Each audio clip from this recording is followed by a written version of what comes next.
ngasi majulai na tunamu damjaram lega haulai na nupok pangwalam majing lai na pang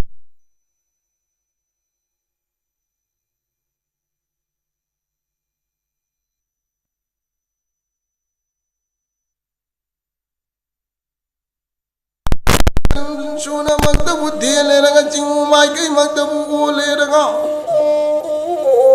Bari oi ba ai hang na hai ni hai gal kachari lai gal magtabu kachari ga haulai ting magtabu pang biu ngasi gina thauram thauda sida tinye na hanbi gano langien na hanbi gano haidana hairang lairang magtabu kachabani ko lai ning thau Mashi majulai na tunam dhamgaram liraga awang na pangbalam maduda Kauru lai na pangag libalam lamle lamdam maduda di chanaring mapan dhavalai nung drai mauling balai layam guna ahan balam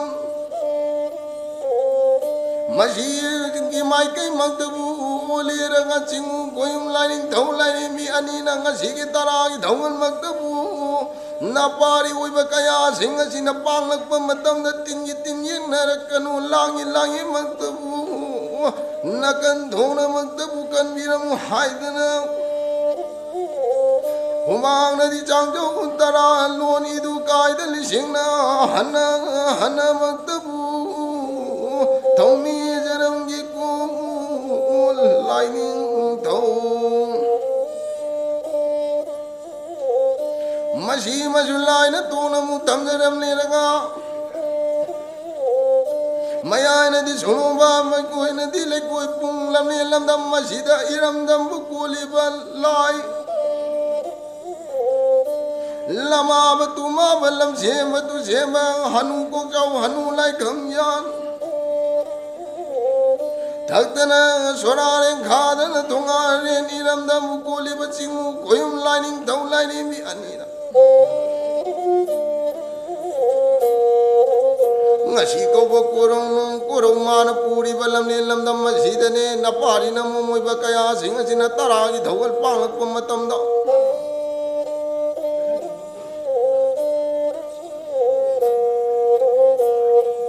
napari namu moiba kaya singa sigi taragi dhawal pangli ba se asoe ngam yaw kadauba Hata haudi bapuna magsinga do haurei khana pangbaram lamni lamadum maduda Iram dam masibu koli baching koyum lining thau lining biani na kuchu thangle magtabu pai viraga haurei khana pangbaram da hoi launa magtabu hoijin biramu tantha biramu Masina kadai bhavu hoitagani hairaba matam maduda lamnen khana pangwalam da wangne magi makai pamda awang ongpong magtabu oliraga Pamba kai mi kare na makya launa magtabu ka balam lamni lamdam maduda hoi launa magtabu tan jin biramu hoijin biramu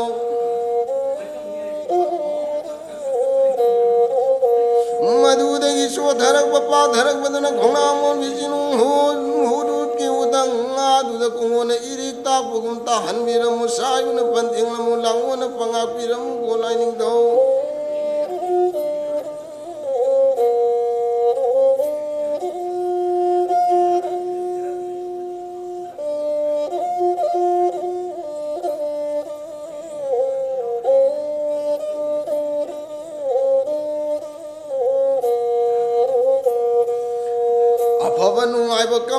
Kamyamba higi mapui bayagi mapui basingna haurei awang pang barum da hoi launa magtabu ikat piriraga ngasi gina taragi thawal magtabu pang liba ngama thau kaya singa se phamnai bi kaya singa se palem gi lengda tillaba panthau gi lengda tillaba oja guru lai guru paya singa na chona magtabu tillaba lamdam masida Koyum lining thau lining mi anina napari na mumoi ba kaya singa si da sembiramu khaibiramu aidana napari hoi ba ihang na ꯃꯌꯥꯝꯒꯤ ꯃꯍꯨꯠꯃꯛꯇꯕꯨ ꯁꯤꯟꯖꯔꯦꯔꯒ ꯉꯁꯤ ꯇꯧꯕ ꯀꯣꯔꯧꯅꯣꯡ ꯑꯁꯤꯗ ꯅꯄꯥꯔꯤ ꯑꯣꯏꯕ ꯑꯩꯍꯥꯛꯅ ꯋꯥꯉꯝ ꯇꯦꯡꯊꯥꯕꯅꯤ ꯁꯩꯊꯥꯖꯕꯅꯤꯀꯣ ꯂꯥꯏꯅꯤꯡꯊꯧ ꯇꯥꯛꯄꯤꯕ ꯉꯝꯕ ꯀꯌꯥꯁꯨ ꯌꯥꯎꯕꯤꯔꯦ ꯍꯥꯏꯕꯤꯕ ꯉꯝꯕ ꯀꯌꯥꯁꯨ ꯌꯥꯎꯕꯤꯔꯦ ꯄꯂꯦꯝꯒꯤ ꯂꯦꯡꯗꯁꯨ ꯇꯤꯟꯕꯤꯔꯦ ꯄꯟꯊꯧꯒꯤ ꯂꯦꯡꯗꯁꯨ ꯇꯤꯟꯕꯤꯔꯕ ꯃꯇꯝ ꯑꯁꯤꯗ ꯅꯄꯥꯔꯤ ꯑꯣꯏꯕ ꯄꯣꯏꯔꯩ ꯁꯩꯁꯛꯄ ꯋꯥꯉꯝ ꯇꯦꯡꯊꯥꯕꯅ ꯀꯔꯤ ꯈꯪꯗꯕ ꯀꯔꯤꯒꯤ ꯎꯗꯕ ꯍꯥꯏꯗꯅ ꯀꯣꯏꯈꯥ ꯂꯤꯡꯈꯥꯃꯛꯇꯕꯨ ꯊꯥꯡꯕꯤꯔꯝꯒꯅꯨꯀꯣ ꯑꯉꯝ ꯃꯊꯧꯁꯤꯡ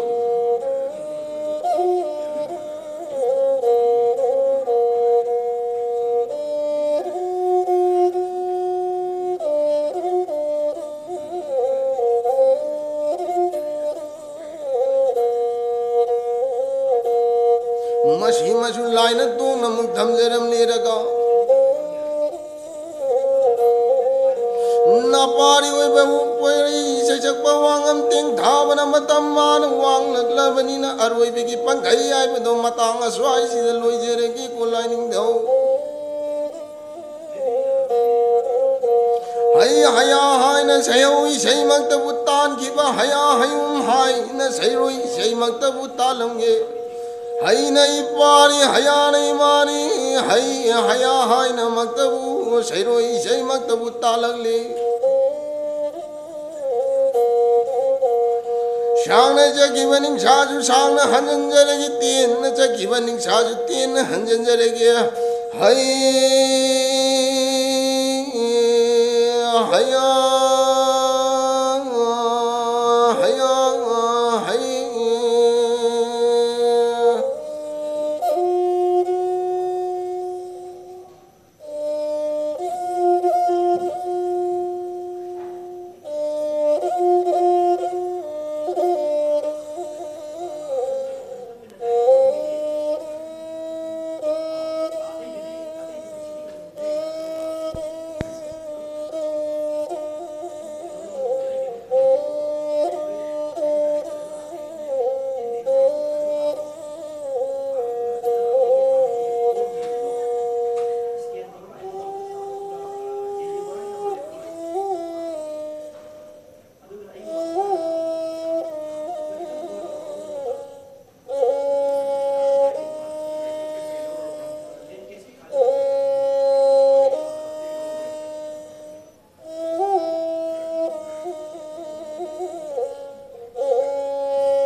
Just now we heard a beautiful Yakairol music by Soraisam Lucky Star.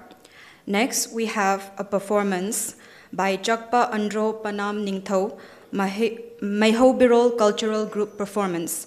Please give them a warm welcome on the stage.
Sabina sanole na sutinbire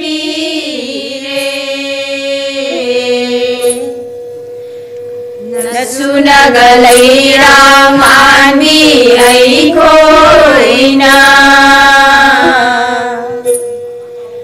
Jagoy na limlaw ni dabukat saba Jingugi ming kay ni dabuson jaba Soiraba chama ni dabungak piyu Lalaba chama ni dabukan biyu Kubak nagatarani dabulonduna Sang Joseph na lona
Awang na kauba ni dabulong singkay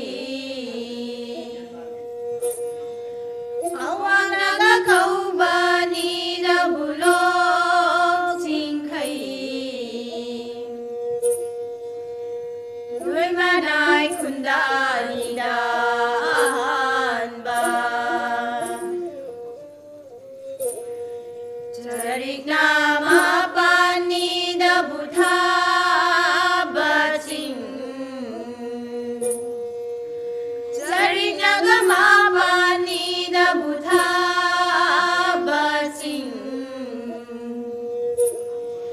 Long trai naga mau ni da ling ba sing thang dup na leng loi ni da bu bok ba sing thang dup naga leng loi ni da bu bok ba sing usoi naga leng phang ni da hau ba sing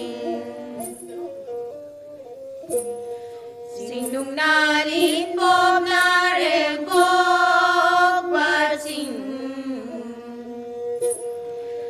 nung na ga lin bom na reng bok ba sing se loi la ga ni ka bara ni ta sing nung ai na ma kan bara ha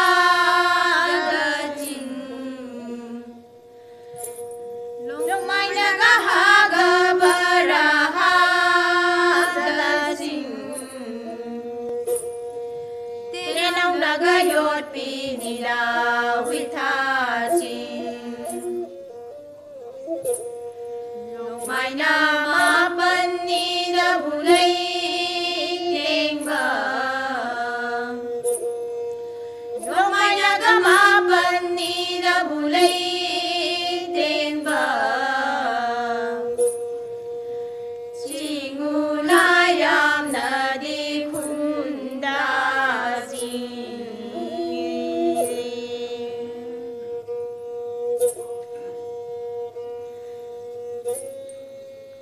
Ibu thau lai ni lai mang da Ibu thau lai ni lai mang da Chingu na la ya bung na ma Chingu la ya bung na ma Ho ra rao re ho yai pha re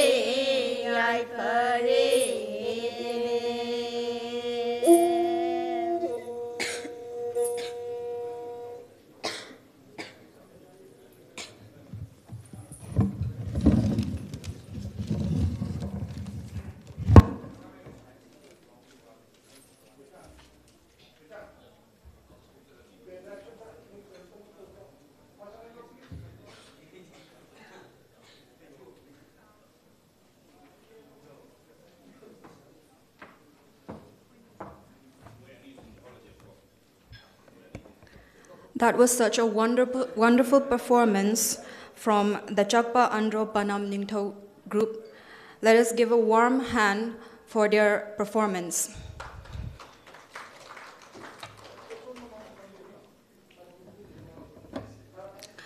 Good morning, ladies and gentlemen. Welcome to the 2 days international seminar on bamboo plantation, hardening, and bamboo as earthquake-proof materials for construction, organized by Manipur University, Kanchipur, CSIR NEIST Lamphel-Pat, and Apunba Imagi Machasing, Manipur, supported by Babina Healthcare and Hospitality Industries Private Limited, and Public Works Department, Government of Manipur, along with the academic collaboration of Manipur State Bamboo Mission, Government of Manipur. The amazing versatility of bamboo is no secret to Green Revolution visionaries like architects and builders. Even though bamboo is not a wood but a grass, we use it as a substitute or adjunct to good old solid wood. Bamboo includes some of the fastest growing plants in the world and is very versatile and has notable economic and cultural significance in some parts of the world. Due to its light weight and elasticity, bamboo is a popular building material in areas of the world where earthquakes, hurricanes, and typhoons strike more frequently. The National Center for Seismology asserts that Northeast India is highly vulnerable to earthquakes as geomorphologically this region falls under the seismic hazard zone 5, the highest in the seismic map of India. In the last 100 years, Northeast India has encountered 18 large earthquakes. Take, for example, the earthquake which hit Manipur on 4th January 2016 with its epicenter in Kabui Kulen of Tamenglong district. This measured 6.7 on the Richter scale, or the one in 2020 with 5.3 on the Richter scale, which jolted the areas of Assam, Manipur, Tripura, and Mizoram. Most recently, on 21st October 2022, another one hit Manipur, measuring 4.5 on the Richter scale. With such a considerable knowledge of the hazards of earthquake in the region, there is still a lack of integrative disaster plan to tackle high-intensity earthquakes. A disaster mitigation policy is indeed the need of the hour. Several bamboo experts are of the opinion that bamboos found abundantly in the region can be harvested to construct earthquake-proof houses and other types of constructions. What if we could merge the technological aspect of bamboo harvesting and construction with the cultural aspect of the northeastern region to produce a more traditional architectural design and ways of life of the northeastern people in general and Manipur in particular? Northeast India is blessed with bamboo, which is commonly known as the green gold or the poor man's timber. The region accounts for 65% of India's total bamboo resources. It indicates the immense potential for bamboo-related productions, including construction materials of the region. This seminar has been organized at the backdrop of this brief cursory background. Through the presentations of this seminar, we will go more in detail on this topic. We are joined today by brilliant minds and resource persons from various related fields to shine more light on today's seminar headline, that is Bamboo Plantation, Hardening, and Bamboo as Earthquake-Proof Materials for Construction. To start our session, I would like to call up to the stage our chair for the first technical session, Dr. H. Bir Kumar, Senior Principal Scientist, CSIR NEIST, Lamphel-Pat, Government of Manipur. Sir, please come up to the stage.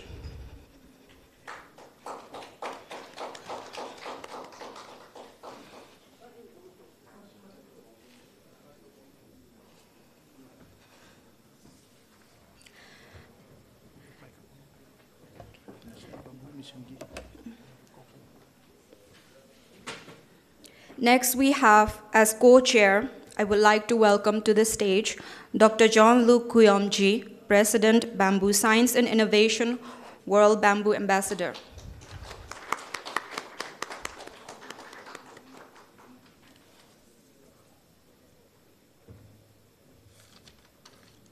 And another we have, as a co-chair, I would like to welcome Professor Aung Myint, Irrawaddy Bamboo Association, Mandalay, Myanmar.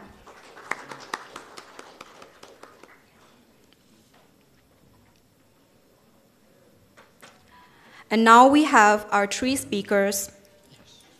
First, we have Dr. Atom Sunil, Executive Director, Marjing Industries, Manipur, and Director of Apunba Imagi Machasing, Manipur. Sir, please come up to the stage. And then next we have Dr. Sarda Maibam, Department of Earth Science, Manipur University.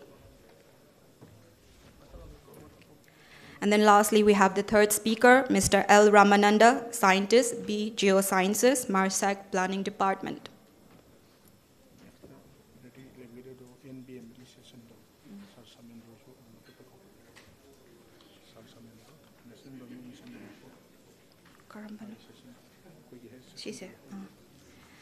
And then lastly, we will have highlights from Dr. Sir Samarendro from Manipur Bamboo State Mission.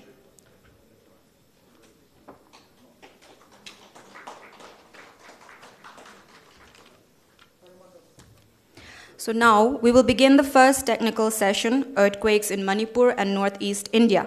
Hopefully everyone gathered here today will be glued to their seats as the session progresses. I now kindly hand over the session to our chair, Dr. H. Bir Kumar Singh, Senior Principal Scientist, CSIR NEIST, Lamphilpat. Sir.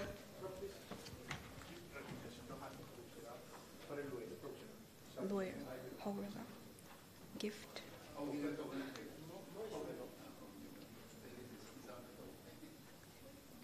Okay, before we begin, we will have a short felicitation program.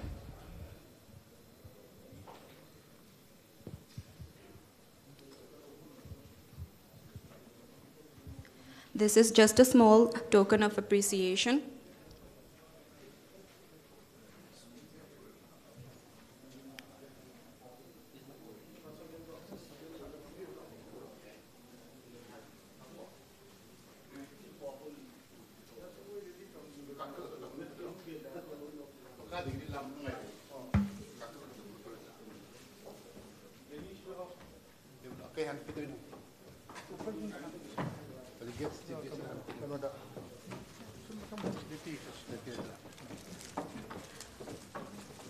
We have the first token of appreciation by Mr. Somarendro to Dr. Jean-Luc.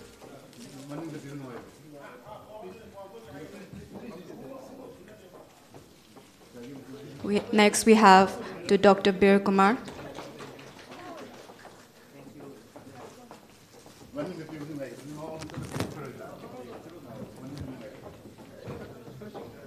And then we have Professor Aung Myint.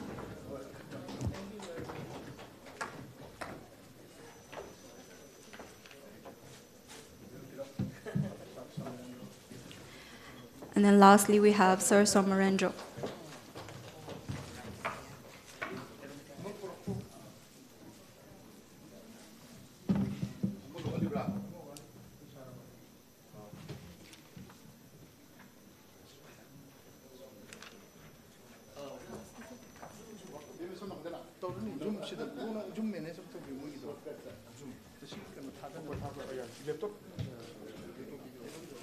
And lastly, we have Mr. Ramananda.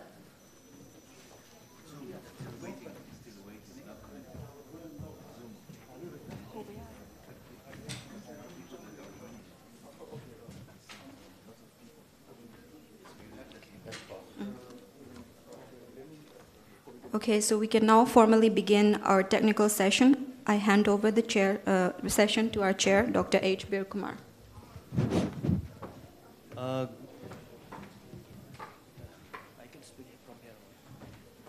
Good morning, one and all. Warmly welcome here in this a very, very auspicious day. The 2 days international seminar on bamboo and rattan bamboo. So I, on behalf of the organizing committee, would like to welcome all the participants from different nook and corners of the country, as well as international invitees. Today, this technical session, we have 3 resource persons. The first presenter will be Dr. Atom Sunil, Executive Director, Merging Industries, Manipur. He will deliver his piece on the topic Northeast region, the most seismically sensitive zone in India. The second talker, Dr. Sarda Maibam, Assistant Professor, Department of Art Sciences, Manipur University. She will deliver on the topic seismic site classification and the liquefaction analysis of the Imphal city. The third presenter is Sri L. Ramananda, Scientist B, Geosciences, MARSEC, Planning Department, Government of Manipur. He will deliver on the topic earthquake and bamboo resources in Manipur. So in this session, there will be 3 resource persons. And on behalf of the organizing committee, would like to request the first presenter, Dr. Atom Sunil. Please go ahead with the presentation, please.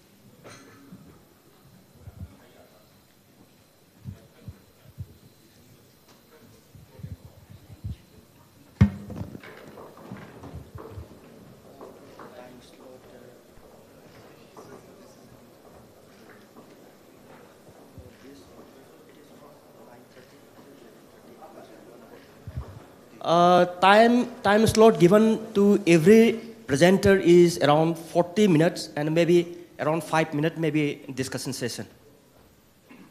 So please complete maybe around 35 minutes. Then we will have interacted with all the participants. Thank you.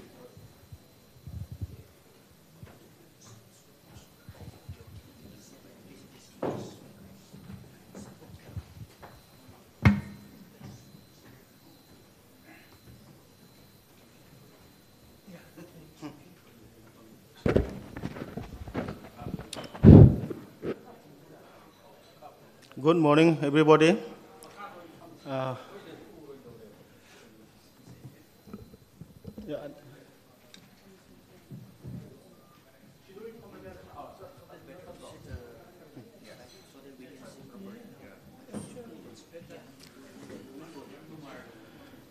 Thank you for giving me an opportunity to give the presentation.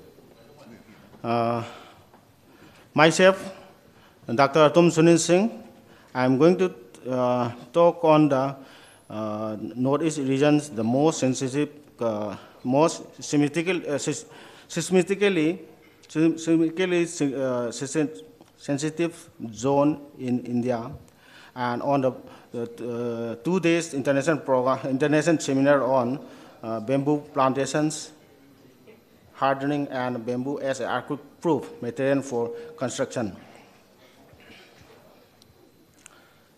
The source of the data of this today's presentation is from the catalog of the earthquakes and seismological bulletins published by the National Geophysical Research Institute, Hyderabad, and the Regional Research Laboratory, Zorat.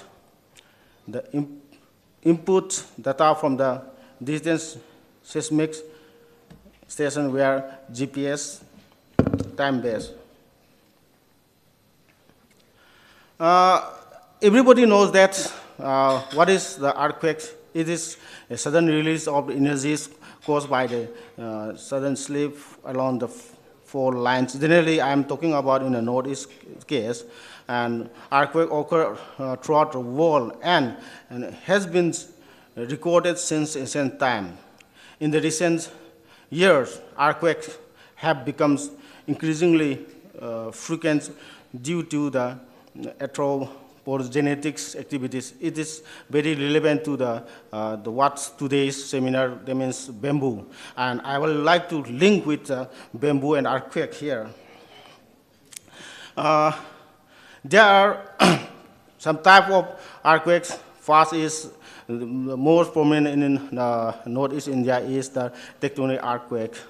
And it is a movement of the plate tectonics on the earth crust. And the second is volcanic earthquake. It is very less frequent with compared to tectonic plate movement in India. And again, there is collapse earthquake. The small earthquake in the underground caverns and mines are occur due to the collapse earthquakes. And another one is the explosion earthquake is because of the denotation of a nuclear and other chemical devices. Let me look at broad study about earthquake in India. There are 4 types of earthquake in India, in the world, and in India there is the low.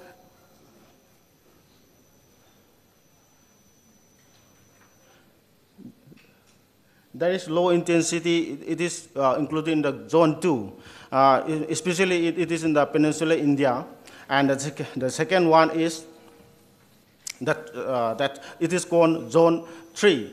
That it is moderately intense. It's generally occur in Kerala, Goa, Lakshadweep, the islands portion of Punjab, Rajasthan, and MP, Bihar, Jharkhand, Maharashtra, Odisha, and Tamil Nadu.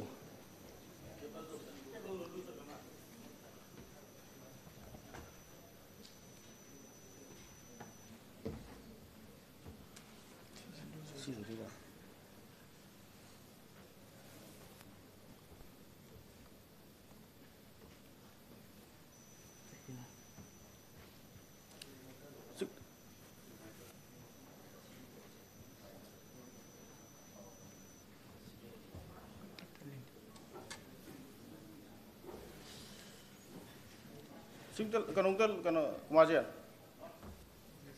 Si yate.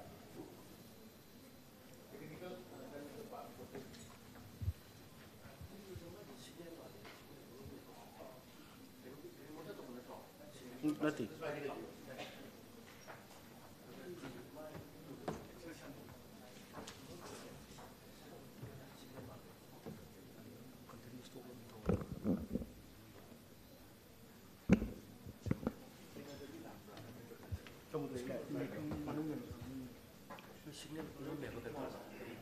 Sorry, I will continue here because of the time limit.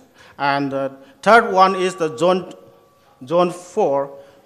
It is high intensity, and zone 5 is extremely intense intensity of earthquake. This zone 4 and 5 is located entirely in the Himalayan region and northeast India, western, northern Punjab, Haryana, Uttar Pradesh, Delhi, and part of Gujarat. This is, I just explained in the form of map, is collected from the map of India, where the intensity is the northern part of the India and the northeast India, and some part of the Gujarat also. I'm just looking to the zone-wise. And come to the northeastern part of the India, the geological setting of northeast India is very complex and technically dissected into seven mosaics by deep-rooted fault truss, among which episodic block truss strike slip movements. Thus, the northeast India is included is a part of the two that's the belt encircled in the northeast India. The first is east-west Himalayan region, and that another one is the north-south Indo-Myanmar Fault. It is located in northeast India. And here I'm locating the tectonic map of northeast India, where the cycle zone is above the 7th Richter scale magnitude, and the star marks shows above the 8th magnitude, and the triangles it is the permanent seismic station. Like that, I just looking in the form of showing in the form of map. In the history of northeast India, there was two earthquakes so far. In the year 1897, it at the magnitude of 8.7.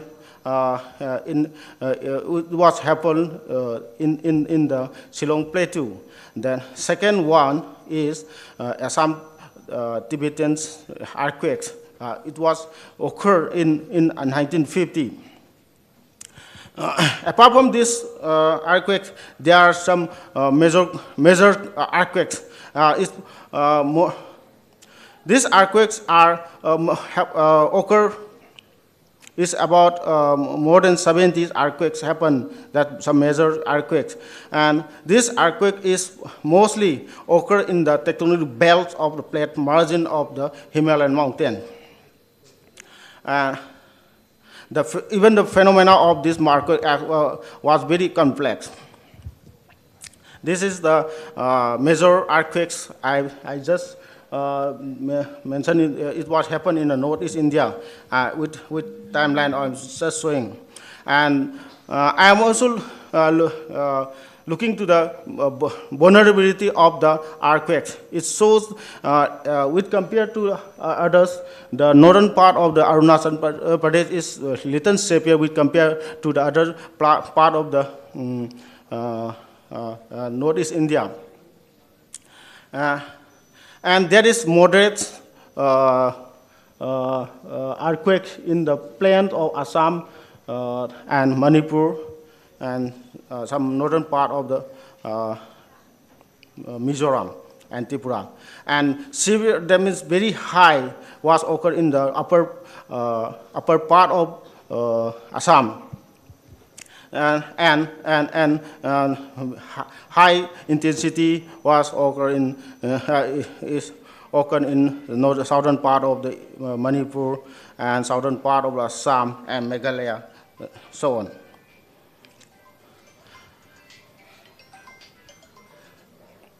And we also that we are not able to predict what that earthquake can be happen or that, but we studied through probability approach. Through that, thus in the 2016, that it's proved that northeast in region is one of the seismically most active plate on the world.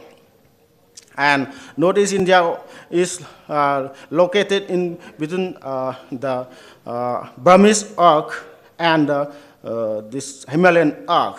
Then these two collision of this, the collision of two Indian and Eurasian plates cause high seismicity in the Northeast India. And now let's come to the human that role of human activities in the earthquake, and the newspaper, the Times of India, in the 2017,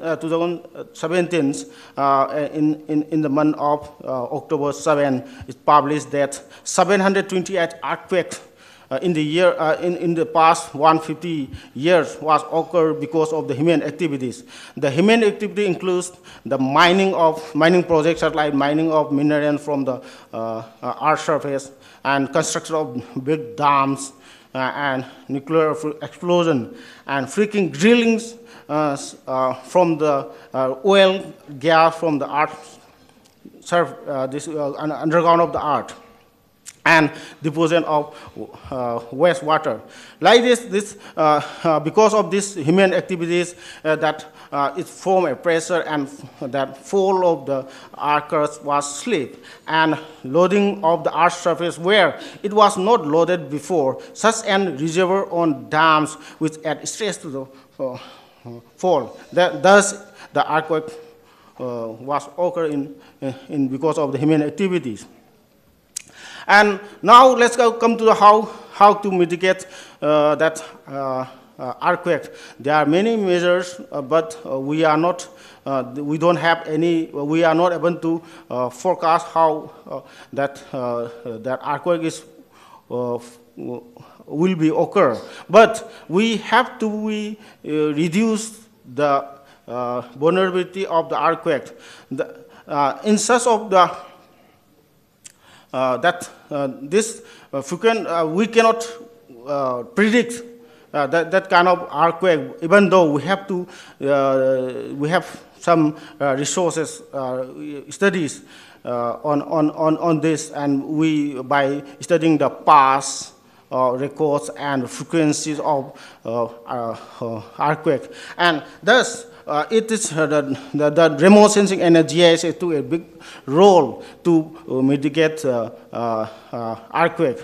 And in the earthquake, but it is unfortunate that the majority of the GIS platform only provide basic functionalities such as data query, change, and visualization only. But so far we are not able to do beyond this point.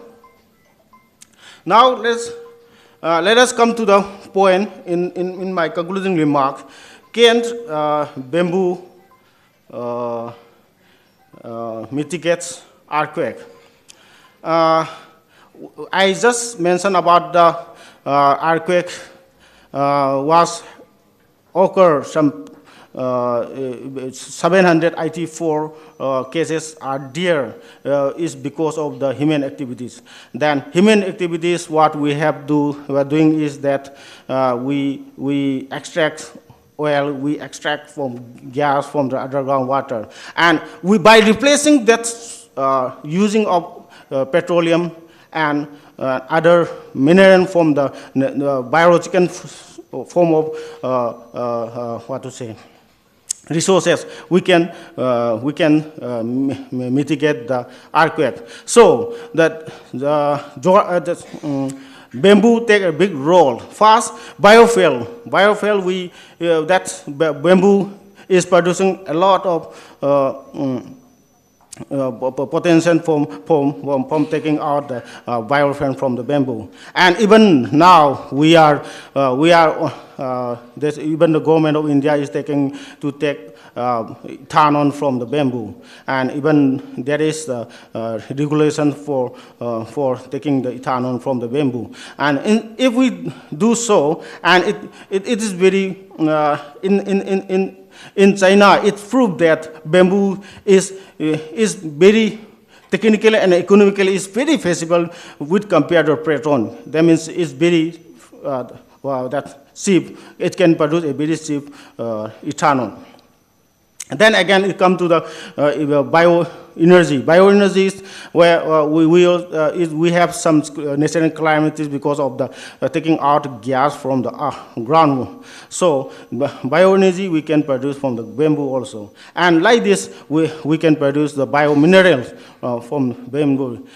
In this point, I would like to conclude here. Thank you very much.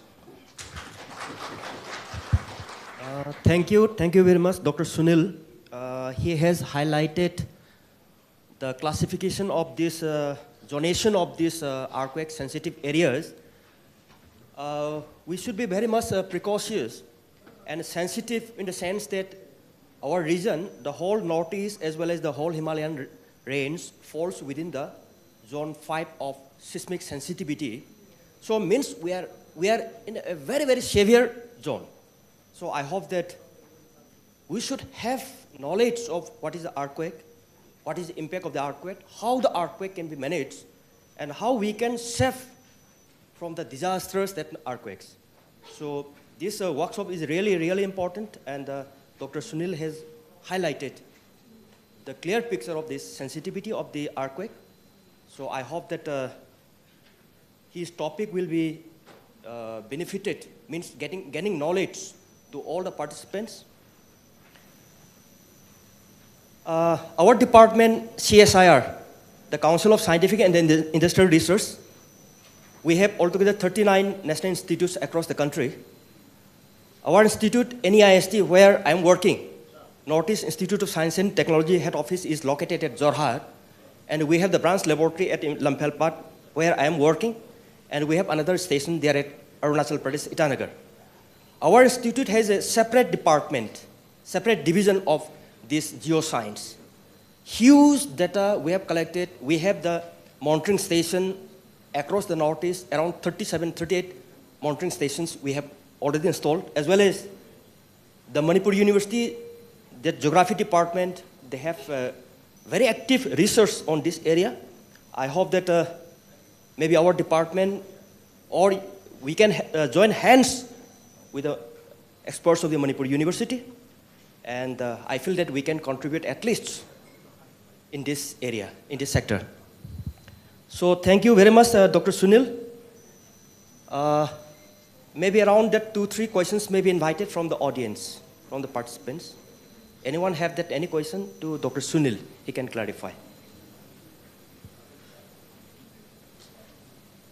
Even not a question also, if any suggestions, any ideas can be shared in this forum.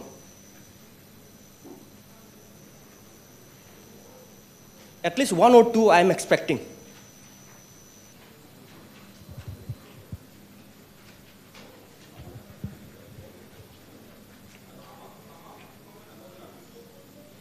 Maybe from the student side.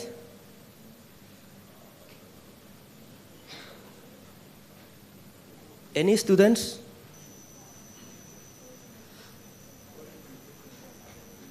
Yes, please.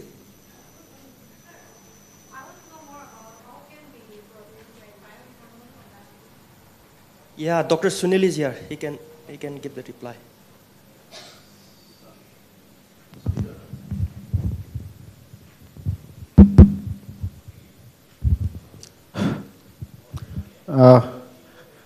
That's not only bioethanol.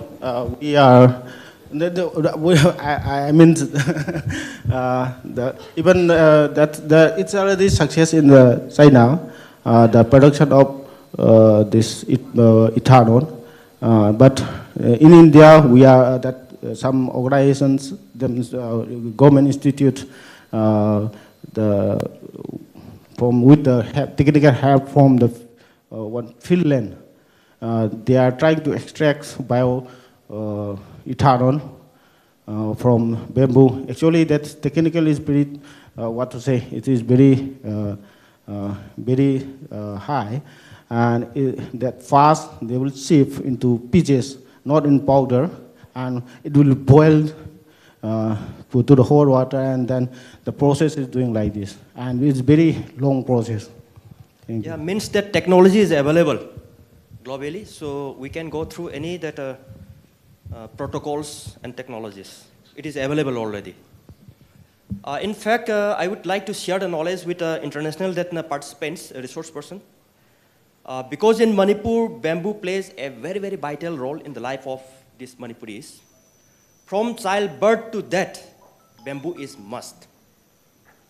So later on, after this workshop seminar, we will just have a close connection. Let us establish a link. I hope that we can work on this line. Thank you very much. Thank you, Dr. Sunil, for a very insightful presentation on this bamboo resources. Next presenter, I would like to request Dr. Sarda Maibam. She is the Assistant Professor, Department of Art Sciences, Manipur University. She will deliver on the topic seismic site classification and the liquefaction analysis of Imphal city. So your time slot is 40 minutes.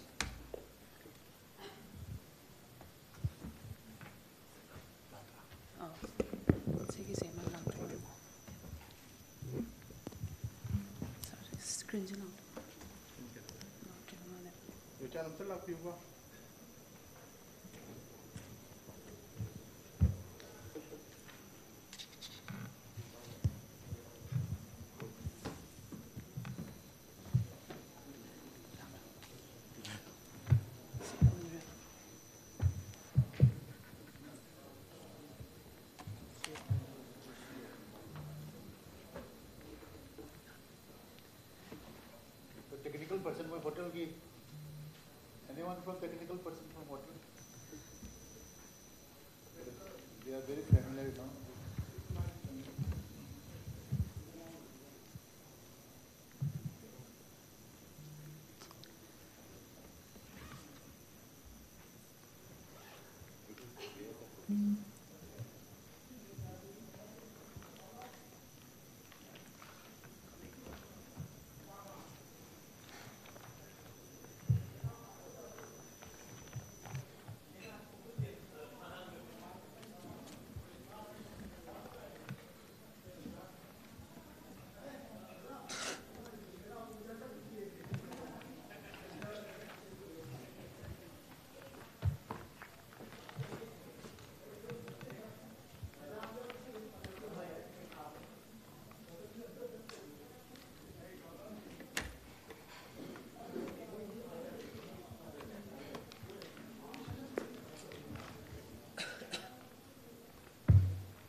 Good morning to all, one and all present here.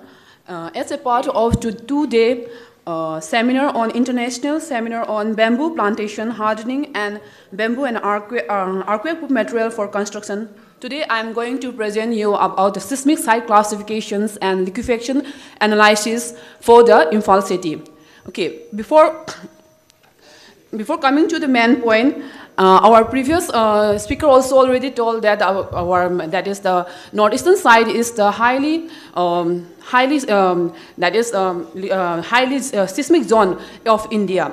So before coming to my point, that is the seismic hazard analysis, I would like to brief explanation about the earthquake and what are the types of earthquakes and how it's happened. Okay. As we all know that earthquake is the sudden vibrations of the upper crust of the earth due to the plate motions which is present above the crust. That is India. Manipur is formed along the Indo-Myanmar range. So, excuse me, okay. That is, India plate is subsiding under the Eurasian plates, as well as India plate is subsiding under the Burmese plates. There is two motions while forming the this entire Himalayan range. One is moving under the Eurasian plate at the rate of 100 millimeter per year, whereas 36 millimeter per year Indian plate is subducting under the Burmese plates. Due to this, the Imphal Valley is formed. I like to show that diagram, but that is the one plate is moving in the east-west direction, another is in the north-south direction. So for that part, there is a pull-apart basin is formed. That part is the Imphal Valley. So our Imphal is situated above this thick valley sediments. So it is very vulnerable to the earthquake hazard.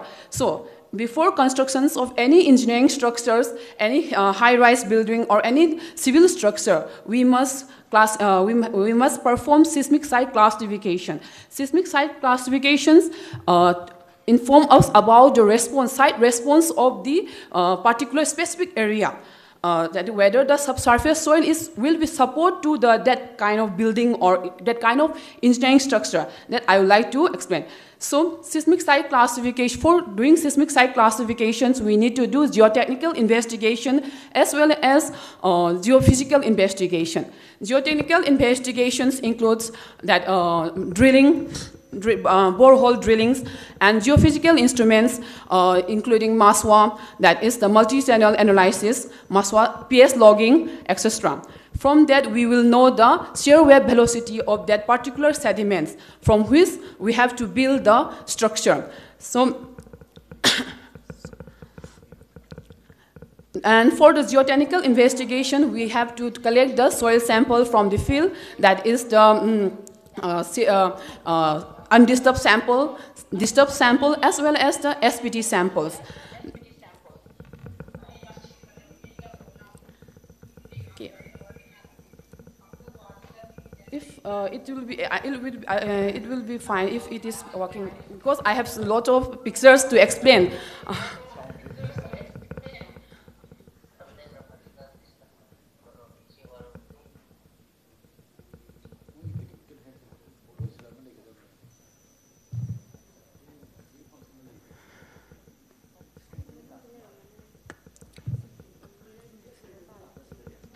Sigari la sir picture ji khaya aur din mai do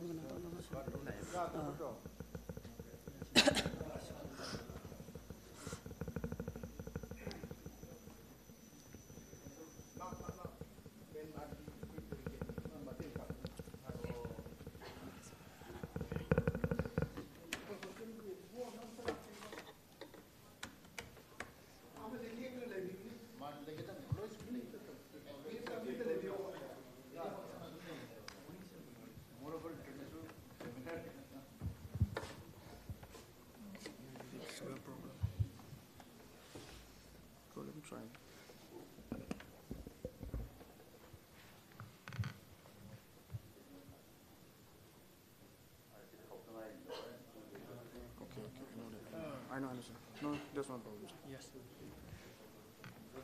One, sir.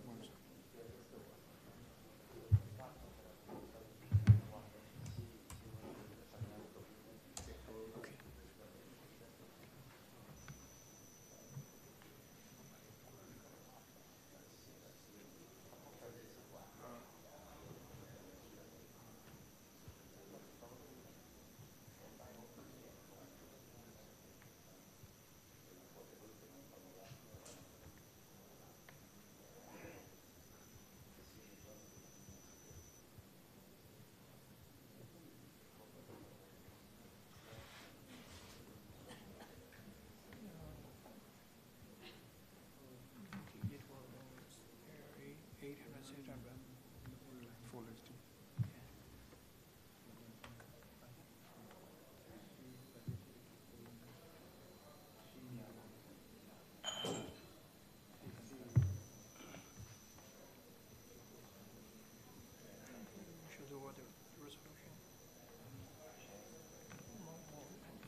we have some technical snacks in this presentation, PowerPoint. I hope that we can have some interaction. Okay. Thank you very much.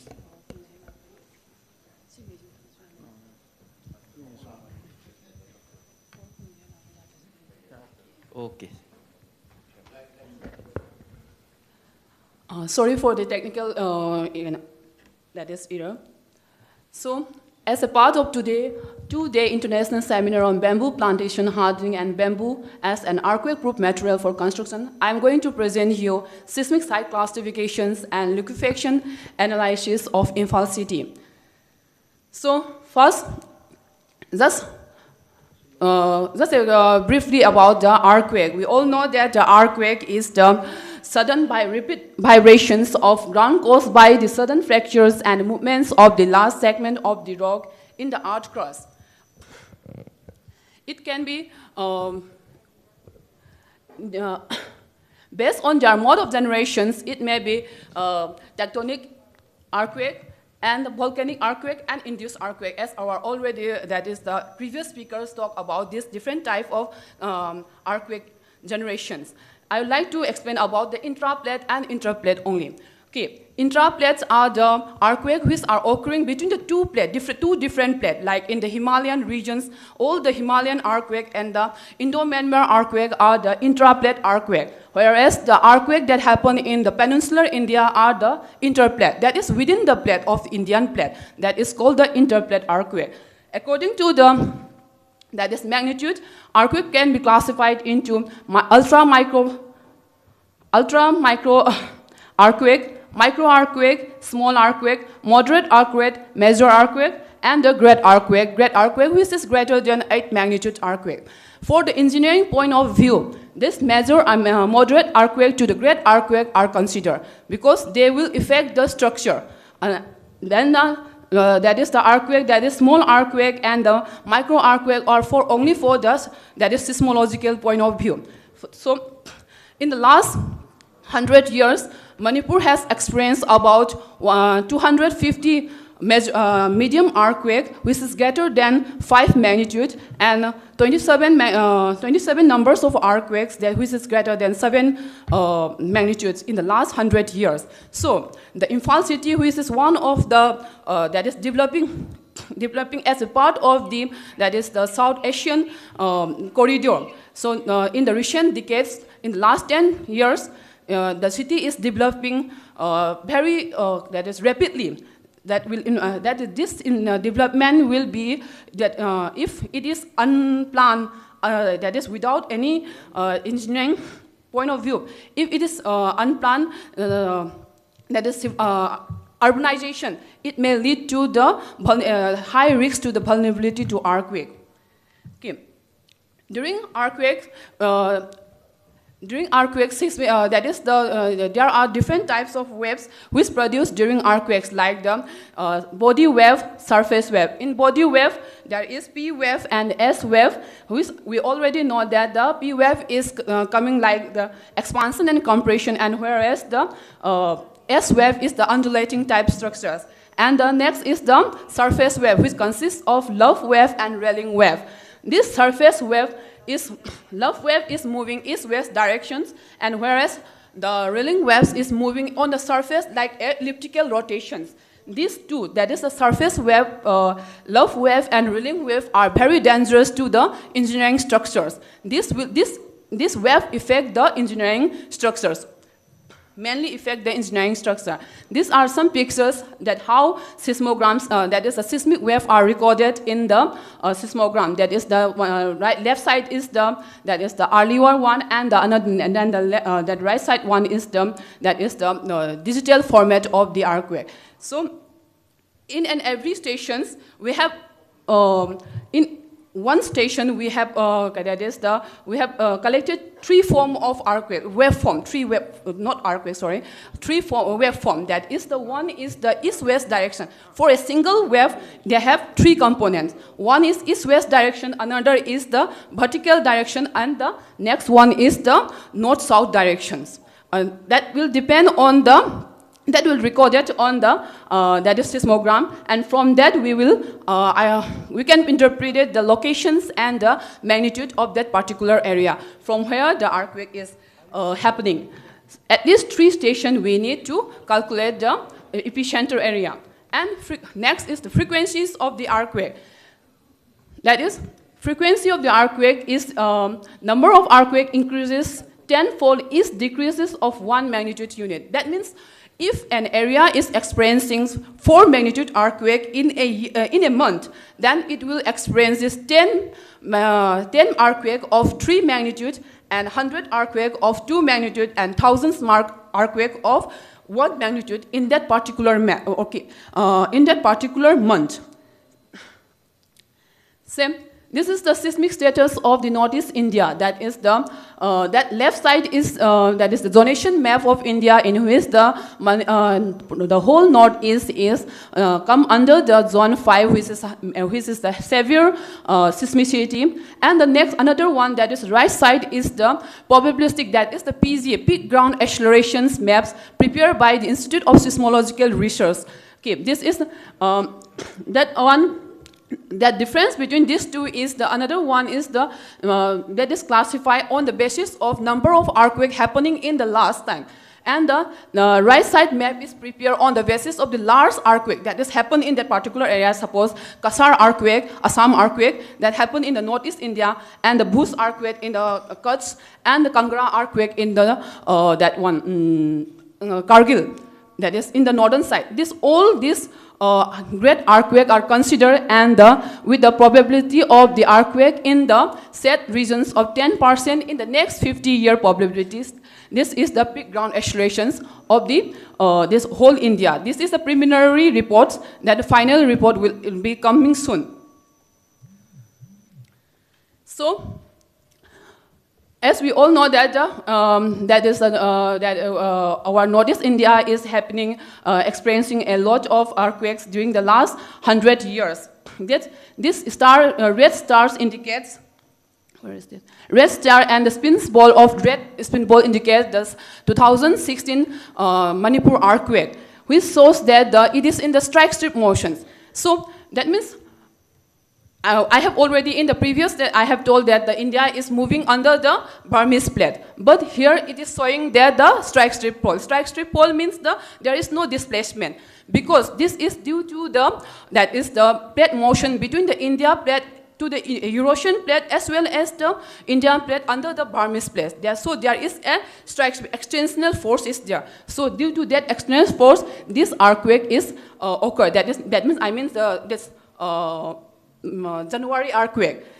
That means in Manipur and the whole Indo-Myanmar range is experiencing both types of earthquake, that is the intraplate as well as the interplate. The January earthquake is the interplate. Within the plate, within the plate that earthquake is happening, not in between the Burmese plate, not in the due to the collisions of Burmese plate and the Indian plate. This is within the Indian plate. That is, there is two. This whole region is experiencing 2 types of earthquake, that is the intraplate as well as interplate earthquake. So these are some large earthquake and recent earthquake that happened in this in Northeast India along the Indo-Myanmar range. 1869 Kasar earthquake with a magnitude of 7.8, numerous earth fissures and sand craters occurs. 1897 Shillong earthquake, that is the great earthquake, 8.7, about 1,540 people died, and 1950 Assam earthquake, 8.7, about 1,520 people died, one of the largest known earthquake in the history. Then this is the recent earthquake, that is the 2001 Sikkim earthquake, and the 2016 Manipur earthquake, 2017 Tripura earthquake, and the 2001 Assam earthquake. From this earthquake, so Hazarika and Kayal studies that from that particular recent earthquake that happened in the Mizoram, that is 6 medium earthquake in Mizoram, as well as the 1 earthquake in Tripura that is of 6 point something, and that is 6.4 earthquake of Manipur earthquake, that the study combined together and concluded that that is the that line is the KDF fault, CMF fault. CMF fault is the Chorsanpur Mao fault, which is very near to our Imphal. That is around 20 kilometers from the main Imphal city. They suggest that Hazarika and Kayal suggest that this thrusting zone is highly active. That means they are moving. And it is also supported by the GPS data done by the Professor Arun Kumar, that he also interpreted that CMF pole is moving 336 mm per year. So this Imphal Valley, that is the red line, this one that is the Chorsanpur Fall, and the another, that is eastern part, is the Thawbal Fall. That means Imphal Valley is bounded by the two active fall. By seeing this, I come to do this one, the seismic site classifications of the Imphal city, by collecting different data from the construction companies of Imphal as well as the groundwater boards. They have provided me some borehole data. I have collected 120 borehole data and from different 25 sites within the Imphal city. And we have done seismic site classification. As I have already told you that the seismic site classification is one of the essential requirements for the geotechnical earthquake engineering during the site selections and planning stage of settlement area and engineering structure. That means why we need, because seismic site response of the specific site is generally postulated by the site classification. This can be done by 3 parameters, that is the shear wave velocity, shear strength, and the standard penetration test. For the present study, I have done the standard penetration test, that is the SPT and value. We have also performed shear wave velocity, that is Maswa, in different parts of the Imphal area, that is in the standard college, then in the western side, that is the Lilong Haurabi Kores, sorry, western side Lilong Haurabi Kores, and the other part of the, that is I forgot that one, Lamsang area. We have done in 10 different sites that Maswa have done. From this Maswa, we will soon get the SPT and shear wave velocity. For now, I am presenting only the SPT value data for the site classification. For site classification, we can have 3 parameters. So, in order to get these seismic site classifications and the seismic hazard analysis, we have to do geotechnical investigations and the geophysical investigation as well as geotechnical investigations. Geotechnical investigation includes, that is, field investigation as well as laboratory investigations. During field investigations, we have to collect samples of different types, that is the undisturbed sample, disturbed sample, as well as SPT samples. That is, I just want to add this SPT. What is this SPT? SPT is the shift blow counts of the during drilling. We have to drop a hammer of 75 kg, that is from the 65 centimeter to, then we count the blows. If the soil is soft, then the blow count will be less. If the soil is hard, dense, then the blow count will be high for the penetration of 15 centimeter. That is the process of the SPT. And this is the site, standard college site, and one of my students is performing laboratory analysis in our laboratory MU lab, geotechnical labs. And this is the Maswa, which is done in the Manipur University campus as well as in the Lilong Haurabi College. In Maswa, we have to drop 25 kg of hammers in that is steel plate. The one of the student is dropping. So this girl is installing the geophone, which received seismic induced seismic wave from that hammer, so that we will able to know the subsurface sediment, that is the properties of the subsurface sediments. But now, right now, these seismic geophysical data are under process. So, in order to get the site classification, I have collected about 120 boreholes from different parts of the Imphal. These are the red balls, are the different, that is the borehole location I have selected for the present studies. And the next, that is the right side, shows that seismicities in and around the Imphal city, that is at the radius of 60 kilometer and the 125 kilometer that happened in the last 100 years, that is the seismic activities. So, from the borehole data, SPT and value data, we have shown that that is all the SPT and values are less than 30 up to the depth of 20 meter, except in some area that is in the Kakwa area and in that one. Kwakit Hill area, there is little bit high, but other are the very low. That means the soil is very soft. So, according to the that is the NEHRP. I have classified the whole Imphal city into 3 classes. That is the class D, that is the steep soil. Class E, that is the which SPT and value is less than 15, and the side D is 15 to 50, and if there is no mentioning about the that is F class is like that, which contain the organic matter. That side is the classes as the side F. I have not mentioned, sorry for that. That part comes in the in the Lumpian area.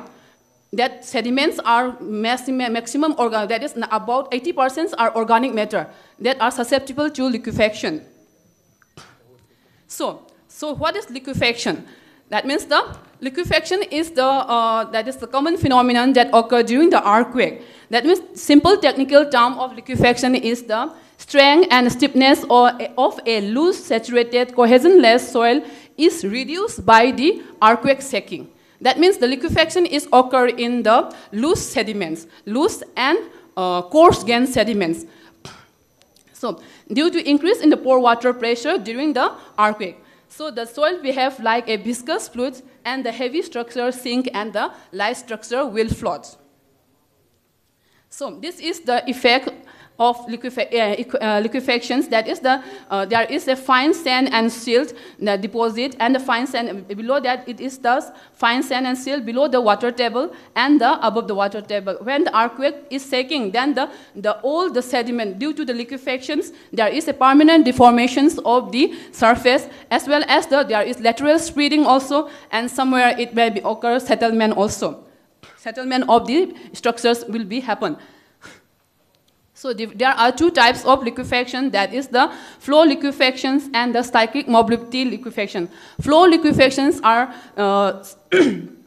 mostly happen in the slopeland area, that is in the hilly regions, when the weight of the soil cannot be held by that structure, that side. It is sudden and usually catastrophic soil deformations. And the cyclic mobility is the soil liquefy and move in loss, leading to the permanent deformations, which lead to the settlement of the structure, as well as the cracking and the breaking of the tilting of the structure will be happen. So what are the factors that affecting liquefactions?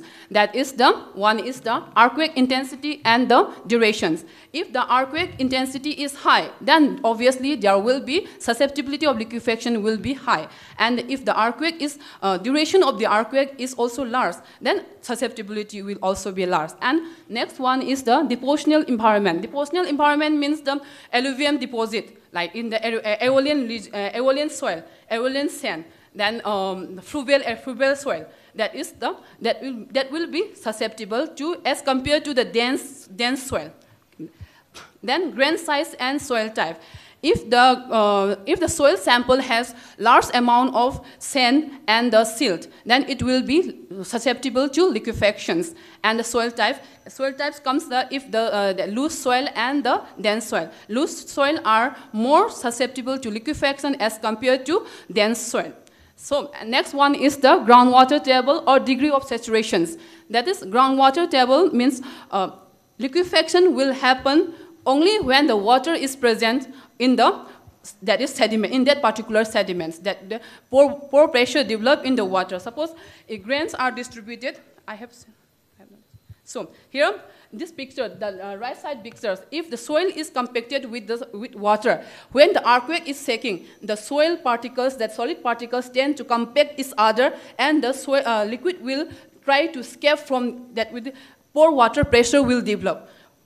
in that case, the liquefaction will happen. So water is one of the important that will happen in the liquefaction. That is, if water is present in shallow water, will liquefy, susceptibility will be high, and the depth water, it will be less. Then shear strength of the soil. If the shear strength of the soil is high, then obviously susceptibility of the liquefaction will be less, and overburden pressure. If overburden pressure is large, then the liquefaction susceptibility to liquefaction will be less. Because, example, that is if the liquefying sand is present at below the that is about 15 meter or 20 meter, then it will not defect the above. Sorry.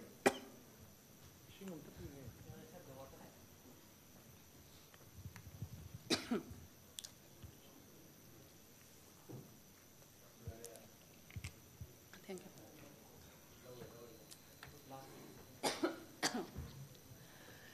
For about the overburden pressures.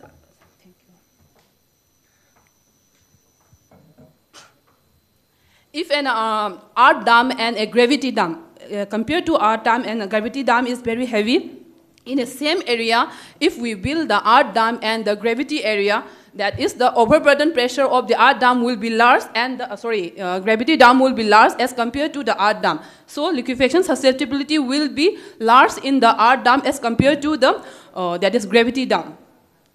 Then aging and cementations. If the sediment is geologically S of large S, that is the greater S, it will be liquefied less liquefier as compared to the young sediments, young deposit sediments. And if it is cementation, then susceptibility will also be less. Last one is the historical earthquake. So if the area is happened by the that is the last is suffered liquefaction in the past, then it may also susceptible to the liquefaction.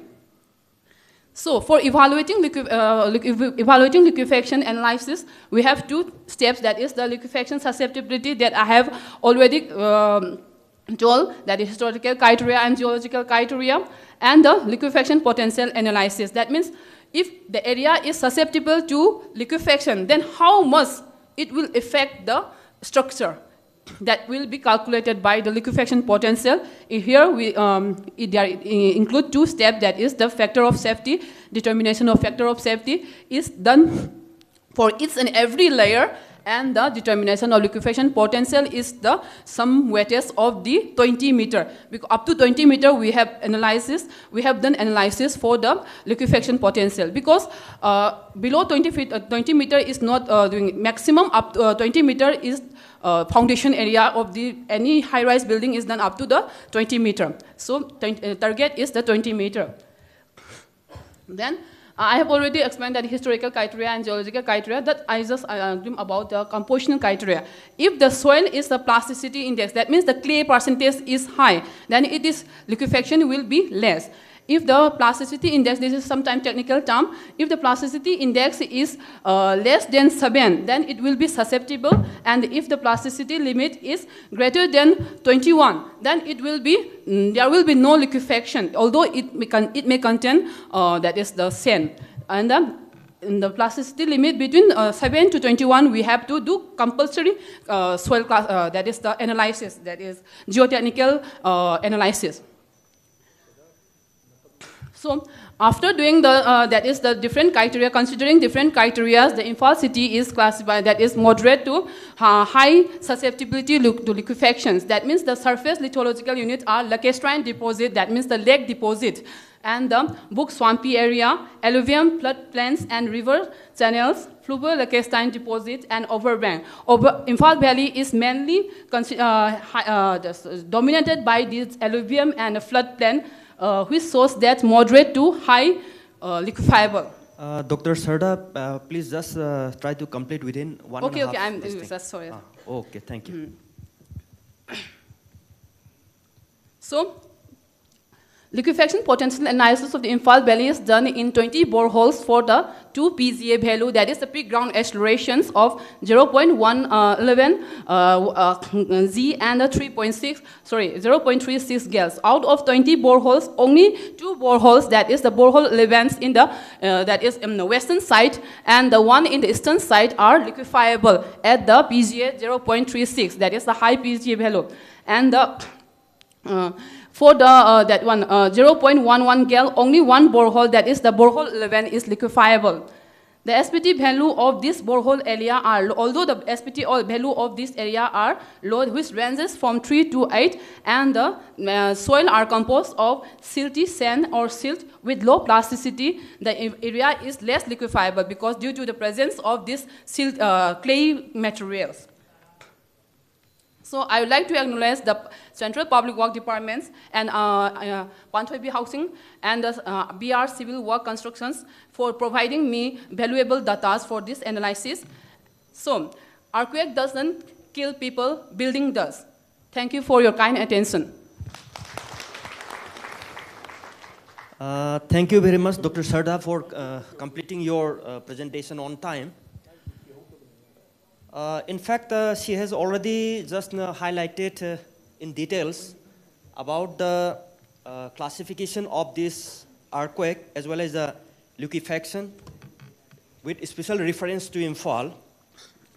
So you have just presented all the detail with scientific data. Thank you very much. Any question? Question is open to the audience, please. Any question? Hello. I'm Baby Shirin from Imphal Press and I'm a journalist. And I want to ask the one question and including suggestion that you are asking the data from the Panthoibi Housing Private Limited and others. But the main thing I want to know is that why you are asking to the Panthoibi Housing and all for other private limited company for the data, not from the IMC. They are having the building bylaws. No, actually, these are done by my. I have collected. Just I have come to my knowledge that they are constructing this site, so they will be available. I have not aware about that one IMC. Yeah. One thing is that in that I think in building by law, the state government or IMC people should include the geotechnical or what you are asking for the analysis. Yes, IMC and the Manipur University will collaborate together so that there should be a beautiful pictures for the public, so that they will know, they will aware about the that is the seismicity of that particular area before constructions of any structure. Because last month I attended their amendment policy for that building by law. In that they are not mentioning about these earthquake issues and the geotechnical or geophysical studies and that. And I think they should know that things, and even the architect people also include on that, because the construction and development is going on in Manipur, and even in railway stations, their construction is the main issue, that the people are having the apprehension of earthquake. Because much or not, people also have the knowledge about the earthquake, that the Manipur is a seismic zone. It might be occurring any time. So there is the apprehension for that railway construction. And even I should give an example that at the Khairamban Kaitel, there was a huge destruction in 2016. Yes, I have also seen that. And that the building construction were already destroyed. And I think in that time also they didn't do the this investigation or analysis for the soils and others. And not only for that, and other companies like in Manipur, there are so many people's like becoming rich or not, I don't know, but they are having the much more money, and they are building the construction. Not only in the Imphal city, this construction is going on in other places of in rural area, in our periphery of the Imphal city also, and I think that the awareness must be more and spread to the other peoples. I think there is a rule by the government of Manipur that we must do geotechnical investigation, but we public are not doing. I think so, because they. I should not say it like that, but. I come to know that some public that is building, that is owner of the landlord, are asking the private companies to give the data. just buying the data. That is the wrong thing. Government of Doctor- India is doing that. Yeah, Dr. Sarda, that do you know that how many that storage building they are going to construct? That photograph shown. Where? How many that storage building it will be? That is for the geotechnical investigation. Yeah, that Panthoibi. That is, they are doing lots of public, that one is the, I think 8 storage building. 8 storage building. They are going to be, they are not constructing now, they are supposed to be doing in the future, that borehole data are available. Have you just find that any that seismic data in Maximum, that one? maximum data is from the groundwater board, Manipur, that is CWP. Only 2-3 data are from the Panthoibi and the 5 data from the BK. Whether they are applying the data or not, it's important. Because Yes. only the collecting the data and investigation or analysis is not important. Yes. It should be effect on the accent. I hope that all the points raised by the media fraternity should be included in the reporting. And I hope that we should make a very, very concrete report. The gap existing in Manipur between the department, construction agencies, even the individuals, we should have a very close integration so that there should not be any gap on this construction. Because that it is already the sensitive 5 zone. Yes. So we are in a very, very severe critical condition. So we should be very alert and we should send a message, this important discussion, that output to the state government, to the concerned agency. So thank you very much, Dr. Sarda. Or any other question? Maybe one? Yeah, please. One thing, Doctor, I want to know that, is there any networking or sharing of data between neighboring countries like Myanmar and Manipur or other countries? Because in Myanmar, we also have moving fault lines. We have records and we have warnings. So some earthquakes we can predict.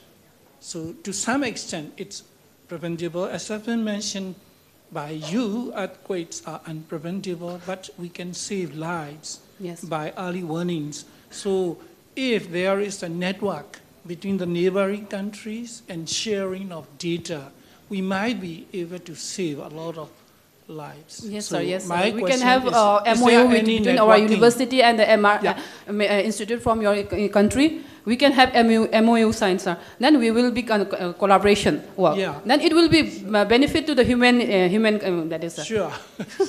So because the fault lines are very close. Yes, sir. Yes, sir. And yes, thank you very much. Yeah, please. One more question.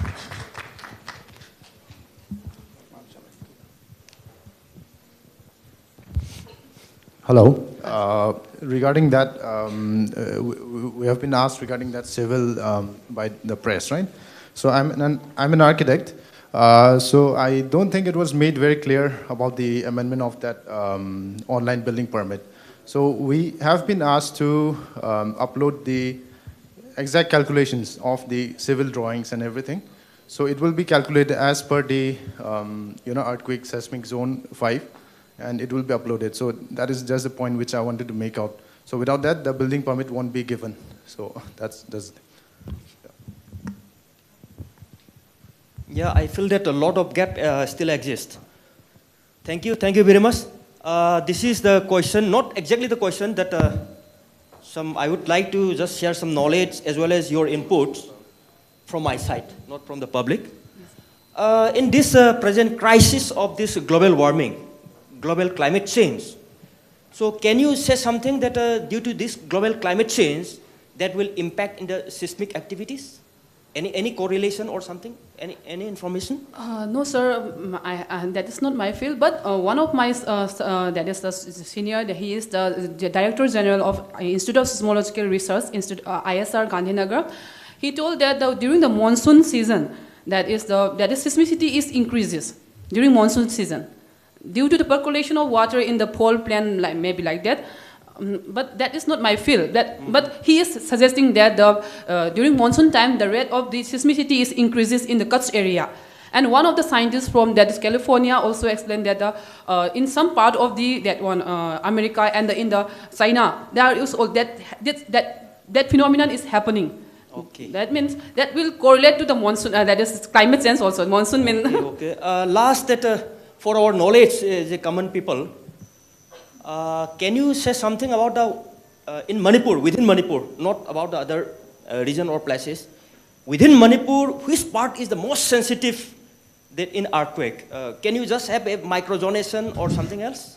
Sir, that is the collaboration with the IIT Kharagpur, Professor Nath. We are doing that microzonation. The work is not yet complete. Okay. That in future it will come. That microzonation map will become within, I think, 2-3 years. Before that, we have to do survey also. Geophysical survey already done, but the survey of the already constructed buildings, how far they are constructing, that is how far they are safe. Already constructed one. That part we need to do. Then after that we will we will submit to the government of India. That is the microzonation map of Imphal. Have you any that link with the NGRI, Hyderabad? No, sir. Yes, I know the scientists from NGI, but till now I have not done collaboration work. Is not done with NGI. Because it is again that one of the yes, CSL yes, sir. They are the highest institute, Geophysical Institute of India, sir. I hope that integration between the like departments. Yes, sir. It's a little lacking. Yes, yes. A little lacking. When I come to Manipur, it is less, sir. When I was in Gujarat, we have collaboration work. But Okay. just I have also joined Manipur University in last 2 years. Okay. Near future, I will do. Yeah, most welcome in the CSL laboratory. We'll work together. Thank you. Thank you very much. Sir, sorry to interrupt, but we have a small token gift for Ma'am Sarda. She was not able to receive it earlier this morning, so.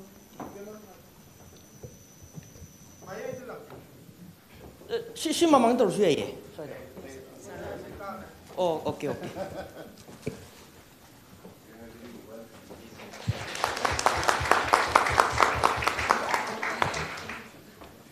Thank you very much, Dr. Sarda. We have a lot of expectation from you. Thank you, sir. Next presenter is Sri L. Ramananda. The first two talks, first and the second talk, were speaking about a lot about the seismic, that scientific data.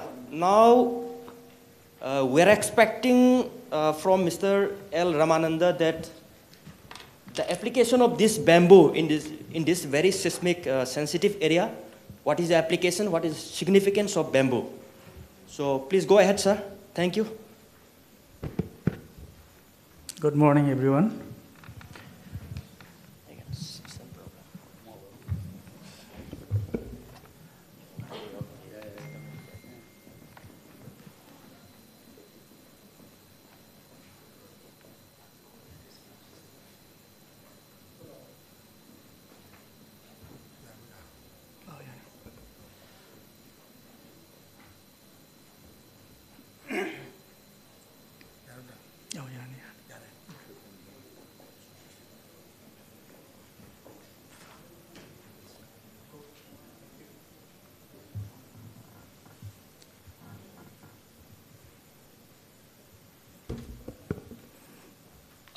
Please complete your presentation and the interaction within the stipulated time.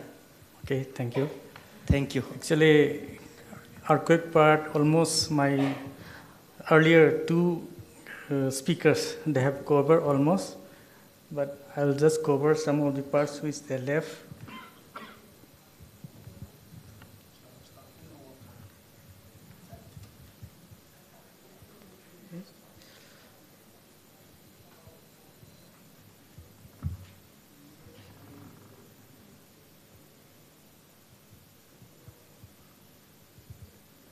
Actually, these are some of the pictures which happened in the last 4th January 2016.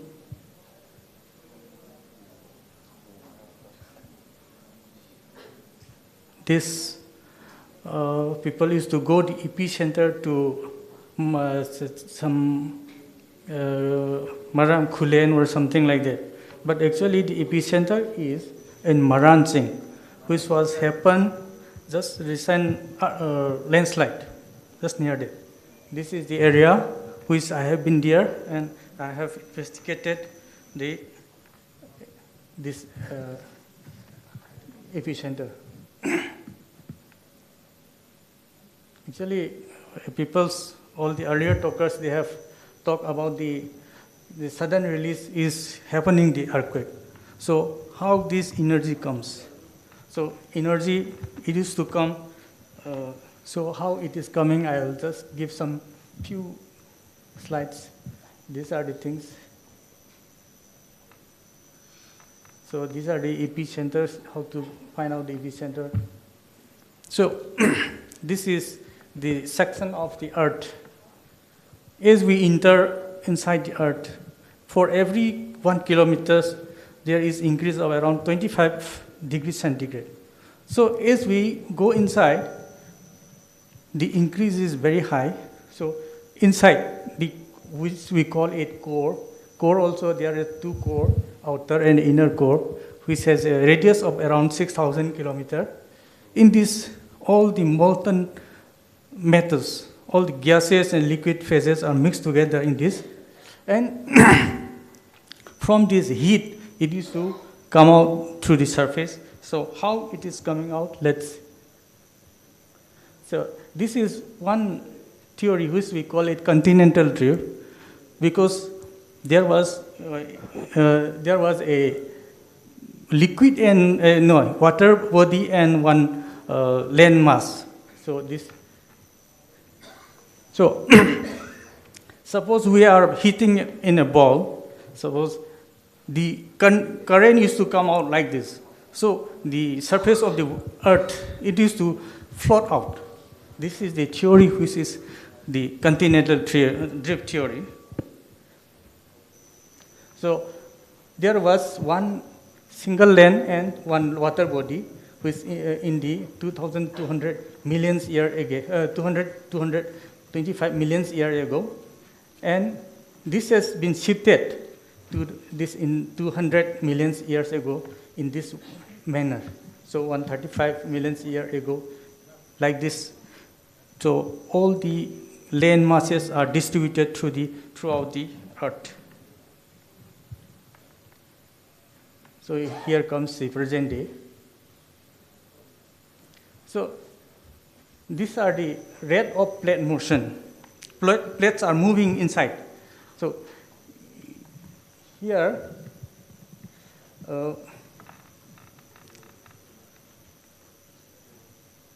so India is lying here.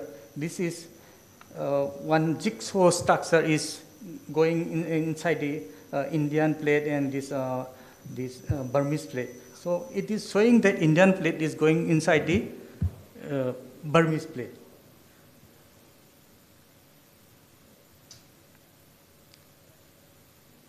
So this is the Indian plate before and after. After it is rising, the Himalayas is rising, still it is rising, it is dynamic now.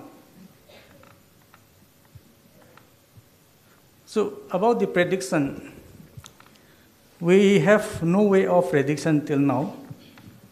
And in 1975, around 90,000 people were evacuated few hours before an earthquake, and that destroyed 90% of the building. So actually, in what basis it is? Because we are seeing the animals' behavior. Suppose the snakes used to come out from their hole, then these animals used to run here and there like that. So in the same way, in 2016 earthquake of Manipur, when I visited and inquired in that place, the villagers, they used to say that all the animals, they are roaring and running here and there in the previous night. Then that time it was winter, and almost all the streams are drying up. But suddenly that stream used to run as it is in monsoon season. And when I visited also, that time the stream is running like anything. Okay. So this is also one example. Suppose if any stream, dry stream is running out, means there is one possibility of earthquake. And when the snakes used to come out and they're running here and there, that also one example, because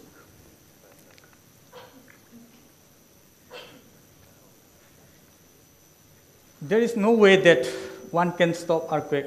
We should learn to live with it. These natural calamities cause intensive loss to property and life. Property loss can be recovered to some extent, but life loss cannot. Life loss is mainly due to structural failure. It is very important to know that when and how the structure fails. These are the already, they have explained already.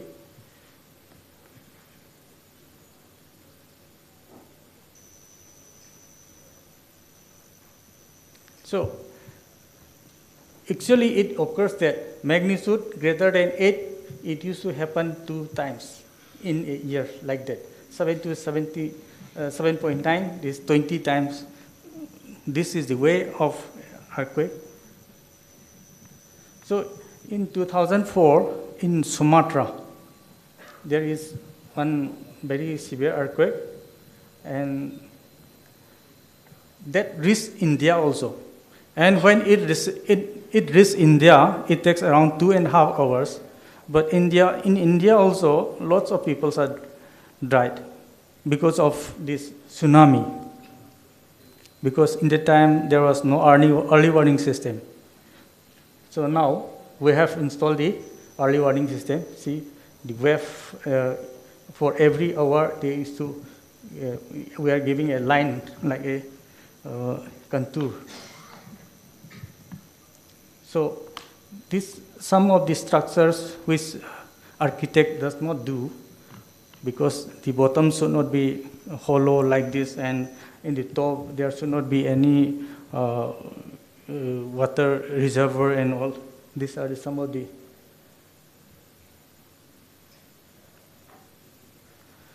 Okay, who is responsible? Scientists, engineers, architects, builders, bureaucracy, legislation. But who? Peoples. Because we are not following. So in 2004, 2016, there was an earthquake. See, this is this indicating star. This is the epicenter of that. And see the magnitude. So this is this intensity, instrumental intensity is around 7. The color is indicating in the lower. So this is the same one.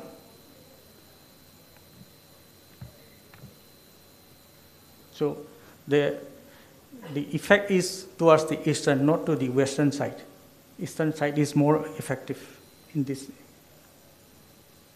So this data I have plotted in Manipur map, and this is the data is from the last 100 years. I have plotted in this. And this is the seismic and the lineament map of seismic. That intensity also I have plotted, and this lineament maps. So according to this, I have analyzed. So the red marks are the most sensitive area according to this magnitude. And this is depth depend on the epicenter depth. So accordingly, I have that slide is not in the because I have one microzonation. The eastern part of Manipur is most sensitive for this in my analysis. And this is about some bamboo, which we call it green gold of Manipur. So I have analysis of 2005. This is 2005 data, and other is 2022. I have analyzed from the Sentinel data, and this is from IRS data.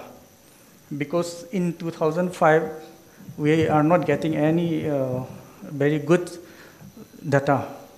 So that time, I have gone through the field also, and this one I have not visited the field, but in image processing I have done it. So that is the data. That data also I'll compare and give that also. So this is about the Churchandpur district. So in 2022, the area of bamboo is increasing as compared to this. And in Chandel also, increasing is there. And this for Imphal East and Imphal West, there is no mappable unit in my analysis, because in Bali district, what we got is only few patches of bamboos are growing along the river side and some in their, around their house and all. So it is not mappable, so we cannot record it in the valley area. This is for Imphal East and Imphal West. So this is for Jiribam district, that is 2005 and 2022. It seems some decrease is found in Jiribam district. And this, even in Kamjong also, it is increasing compared to 2005.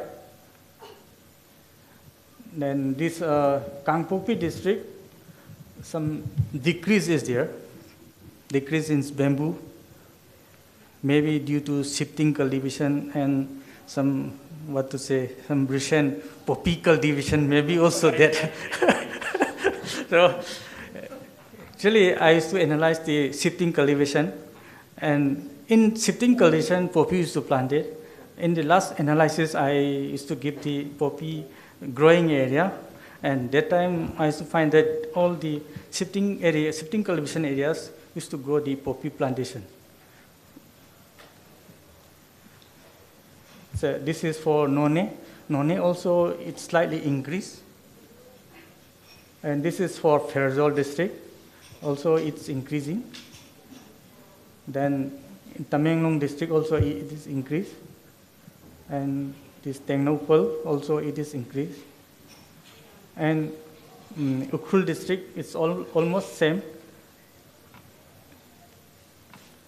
And this, it's not recordable, this Koksing and Bishanpur district. So here is the comparison of this district. I used to analyze in 9 districts, not in this 16 district. Sandel is recorded 2,673, but this is mixed bamboo, not pure bamboo, mixed with others, forest type. And in 2005, it is 137 square kilometer. Then Tamenglong, 1,779, and pure bamboo 2005 analysis. This is what I have visited in field and confirmed, that is 470. And Churchandpur, 2,334, and pure is 274, that is pure bamboo, only just pure bamboo. This is, other is mixed. Senapati, 806. Actually, in the present Senapati district, I think there is no report of growing this bamboo, but some parts of Kangpopi, it is included at that time in 9 districts. That's why I'm getting 16 square kilometer. In Ukhrul, 3159, that is 51 in pure bamboo. In Imphal East, it is 49.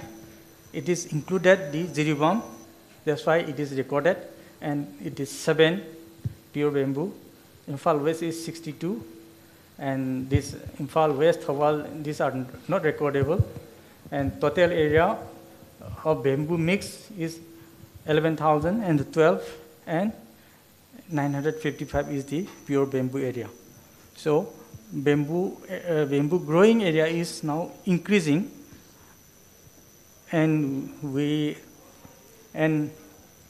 this is it's a very good sign. And conclusion, I will just conclude, let us work all together aiming to achieve a better Manipur. Thank you. Thank you very much, Oja Ramananda, for completing your presentation within the stipulated time. In fact, from Oja Ramananda's presentation that we came to know that the bamboo population and the bamboo coverage in Manipur is increased except one or two districts, if I'm not mistaken, that is the Kangpokpi and the Jiribam. In fact, Jiribam is a very, very renowned place where bamboo is widely grown. But the alarming situation is that the percentage of bamboo in Jiribam is decreased. I hope that in the reporting, it may be, the data may be provided for each and every districts so that we can give guidelines and information to the respective districts. Because giving that a very common statement, bamboo is increasing, we can't pinpoint who will take off this bamboo plantation or to increase this area. That is why let us pinpoint to the respective districts. I hope that this information should go to the district administration and they should make a plan accordingly.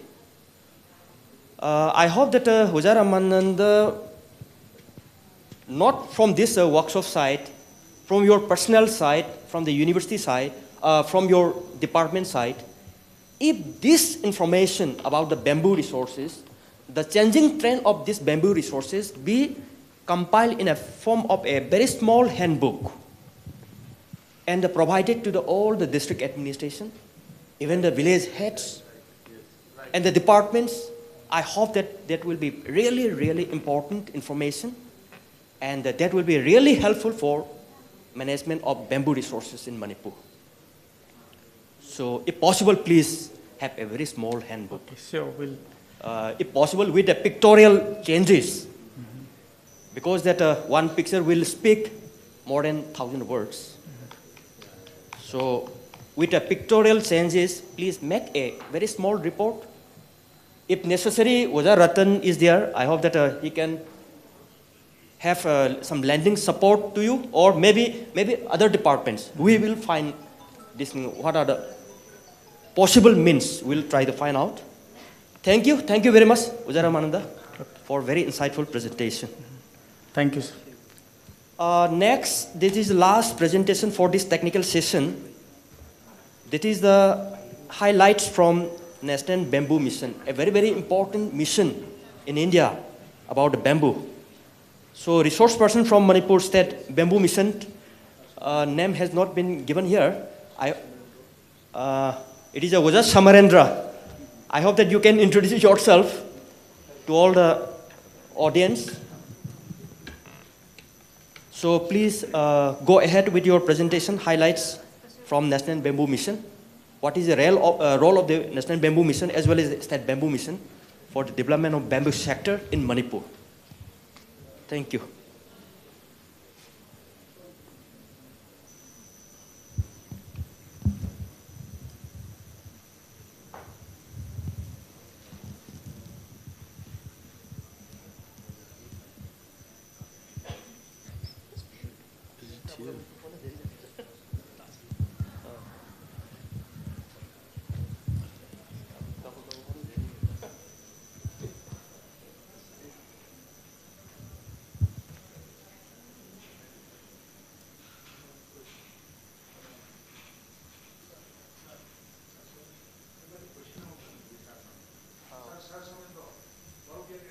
Yeah.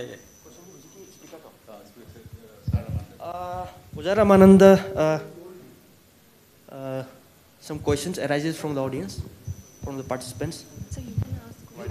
Because simple presentation, from the simple presentation, it is more meaningful to have the discussion. Yeah. Exchange of the ideas, sharing the knowledge. Actually, please go ahead. Yes. Thank you. Actually, it's exchange of yes, ideas. Here I saw very interesting information coming from the field. This is a very demanding work. Thank you very much.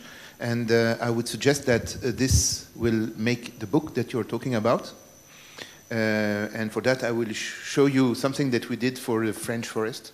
Okay. It's a small book like that, not bigger than that. All numbers are there.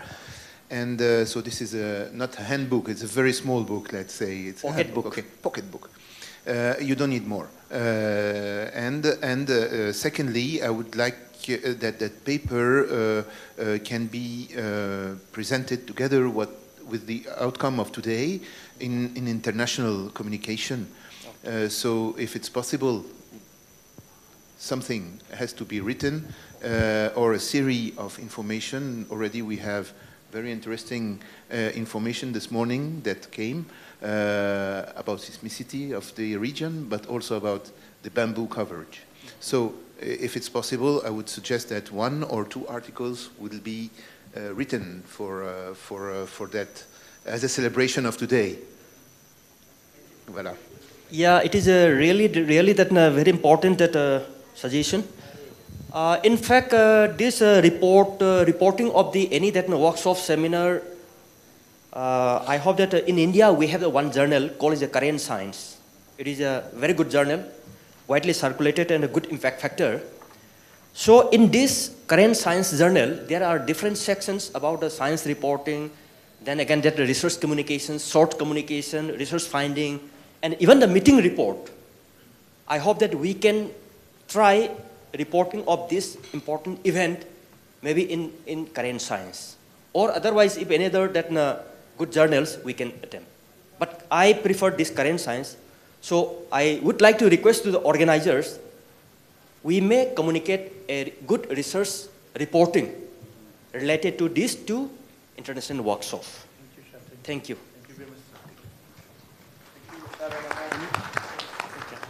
Okay, thank you very much. Uza, please go ahead. Okay, thank you. Let me introduce myself. First of all, a very good morning to all the ladies and gentlemen gathered here.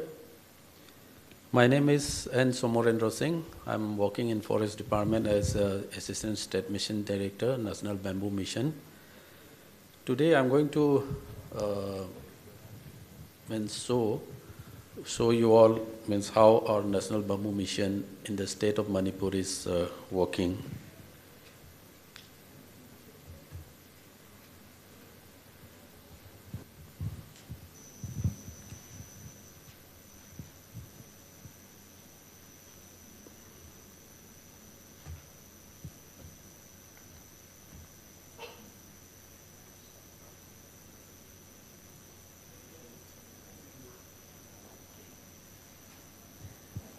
It's coming.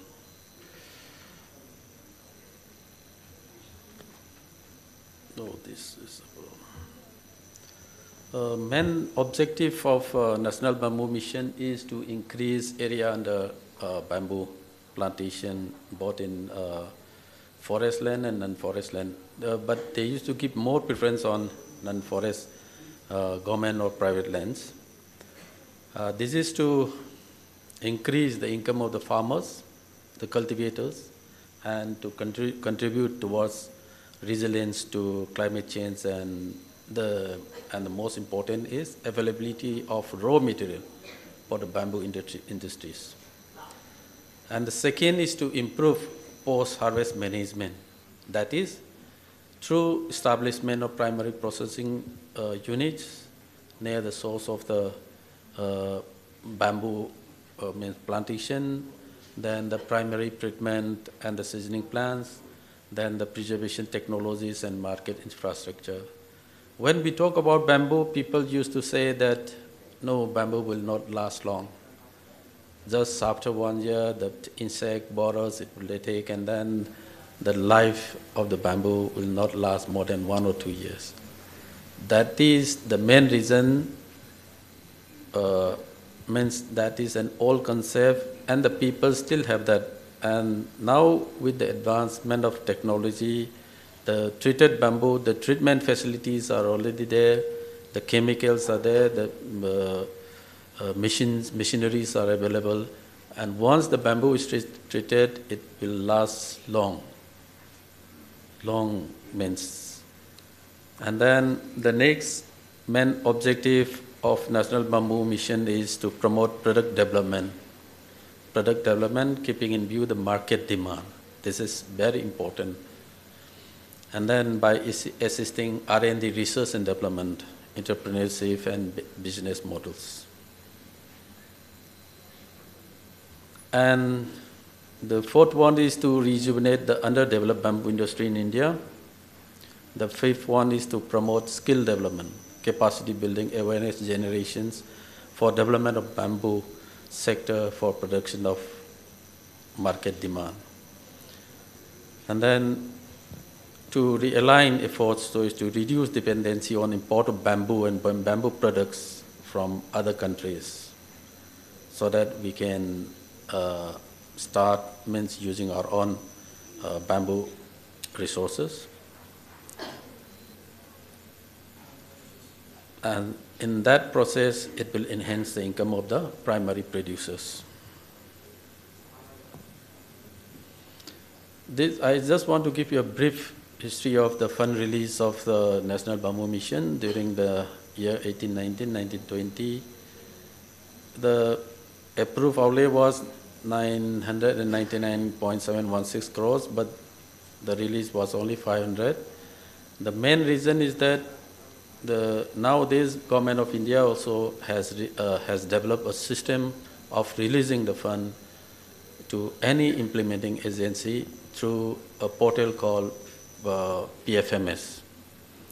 So this system has been newly introduced in India since 2018, and then because of new development of that technology, means the system, we have faced a lot of problem being an initial stage, and the fund release was in the month of October, November, and here again in the state of Manipur, the process took around 1.5 months to 2 months to release it to the department again.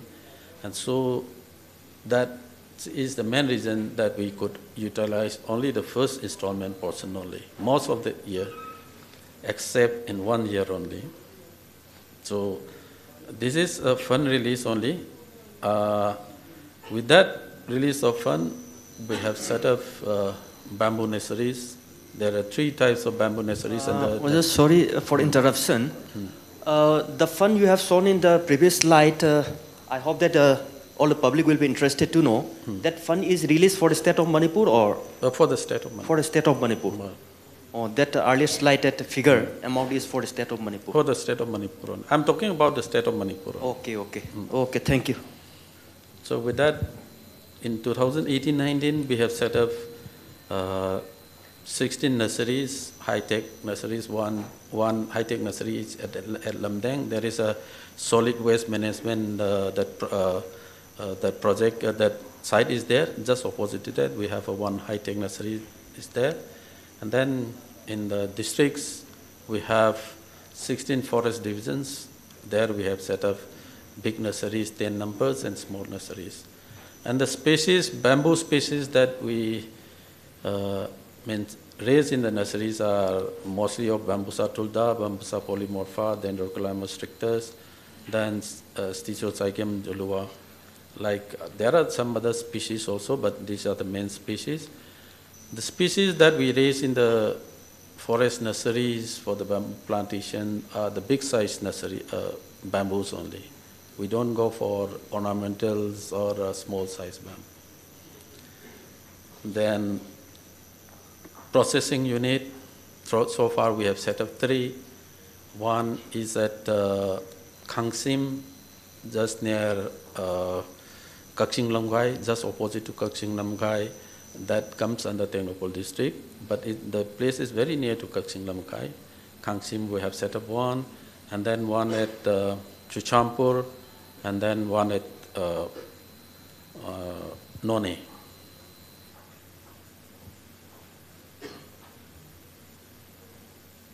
And then high density plantation also we take up. Then 700 hectare plantation in unclassed forest. There are 3 types of forest in Manipur. First is reserve forest, and the second one is protected forest, and the third one is unclassed forest.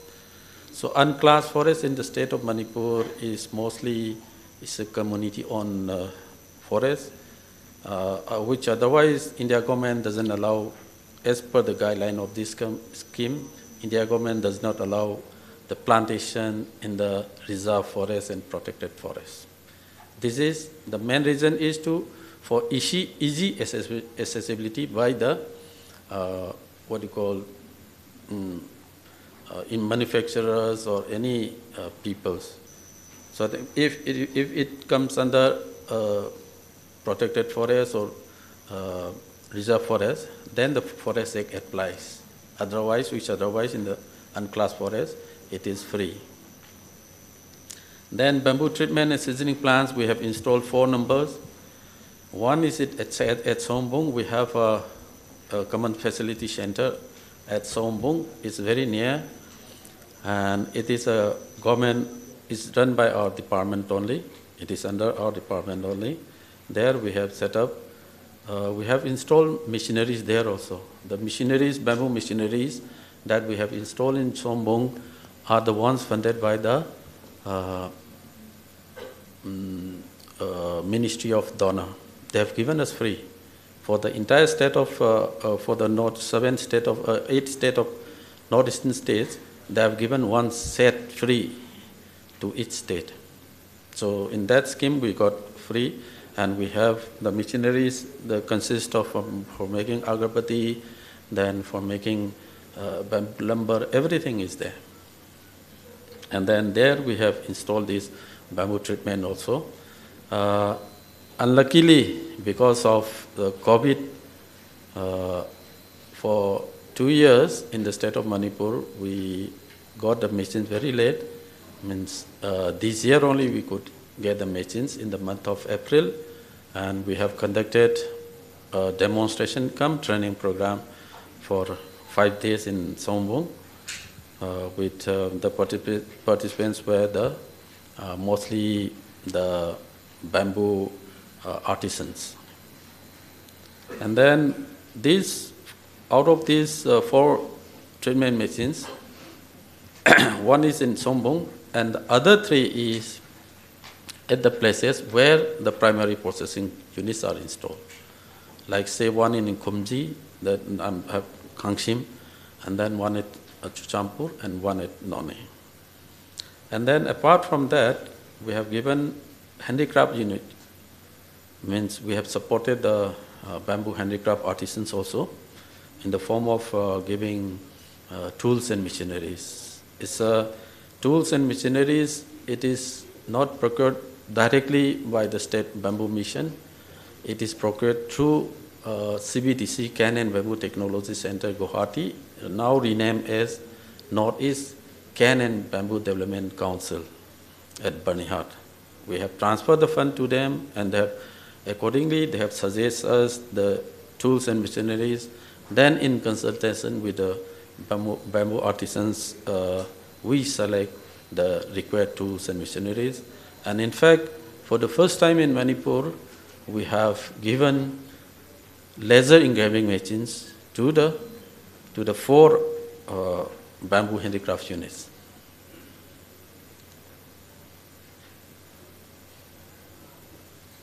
This is for 2020 and 21. In this year only, we could get the second installment. And in this year also, the main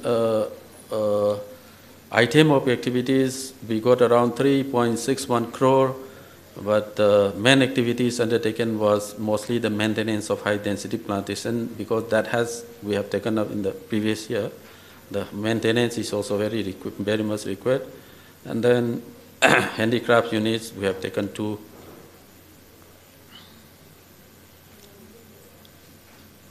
And these 2 handicraft units also, we have transferred the fund, and recently only I got those tools and implements sent by NEBDC, means formerly known as CVTC Banihar, and we'll be distributing it soon. Means there was, in last year also 1 handicraft unit and 1 plus 2, so 3 units we are going to distribute shortly.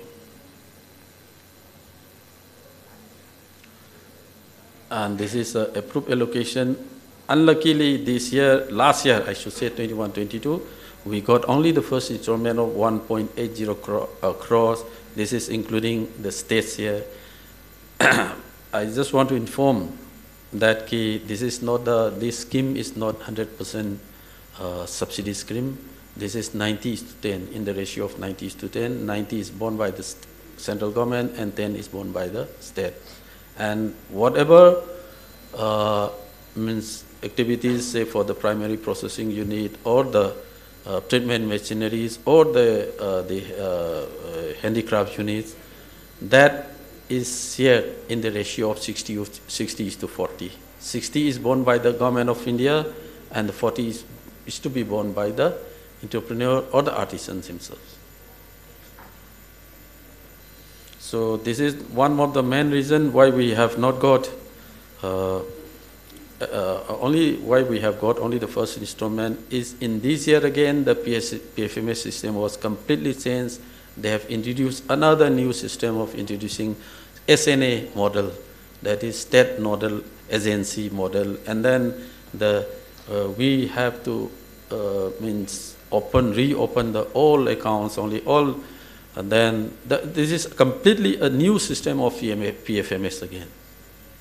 Because of that, and the fund was released during December, and the government of Manipur released to us in the month of February, and so that is the main reason. And this year also, so far we have not got any what called fund till that, and the main reason is that again there is a change in the PFMS again. Then the NBM scheme was earlier an independent scheme. Now it is merged with horticulture scheme. And then with this year too, we have to whatever interest accrued on the bank's account, on the bank's account, we have to deposit to the central government again in the ratio of 90:10, and those process we have already completed. But the system again needs to open a new head of account, 6 more accounts, and that is lying with finance department. That is delaying again. And the last on the 20th October we had a VC meeting with the Ministry of Agriculture. This scheme is handled by the Ministry of Agriculture, Government of India. I joined the BC, and there they said for the state of Manipur there is no issue except the SNA is not yet mapped with the PFMS. That we cannot do it right now because of it. A new head of account needs to open by the finance department. Excuse me, I'll just.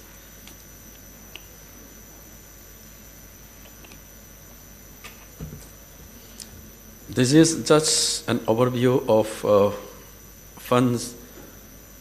I'll just show you some photographs of bamboo nursery, Thawal and Senapati Forest Divisions. And then district level workshop, we used to conduct district level workshops, state level workshop also. And then this is I have told you about the bamboo processing unit machineries. This is the one that installed at Chuchampur, the above one, yeah, all are at Tuibong, Chuchampur only. And this is a state level workshop that we have conducted in 2019. After this, we cannot conduct any workshop, state level workshop because of the COVID. And then this is, everyone knows that from 4 to 8 February in 2019, here in Imphal, we have a World Bamboo Workshop. There we have constructed the bamboo gates.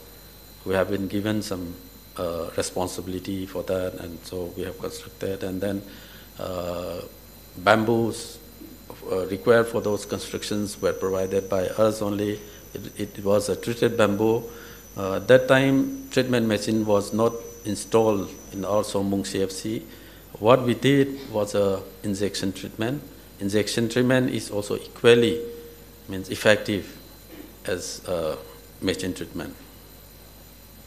This is how we have done it. And then actually these bamboo machines at that time in the World Bamboo Workshop in 2019 at Imphal, Ministry of Donor has sent a set of machines for just to display in that workshop only. So from that only we have requested the Ministry of Donor that please leave these machines to us only because we require it. And after that only as the ministry has agreed and they have given to us free actually. That's the machine that we have installed in Sombong. And that's how the other state also got it, because of us only. Since donor cannot give to Manipur state only, so they have given to other state also. This is training of artisans, our ex-state mission director distributing the certificates. This is our nursery at the initial stage, and this is how our plantation, rhizome plantation, as well as seedling plantation. And this is the a program where we have distributed 4 handicraft units in our forest campus at Sanjentong. Thank you. This is one part. And the other part, I'll just show.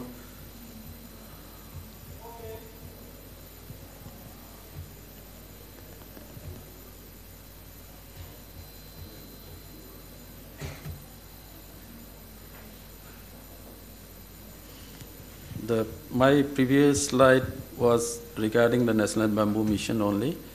And then the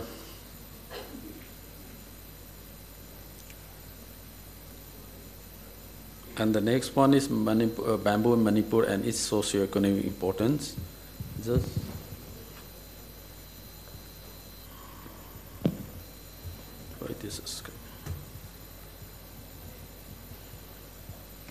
basic features of Manipur.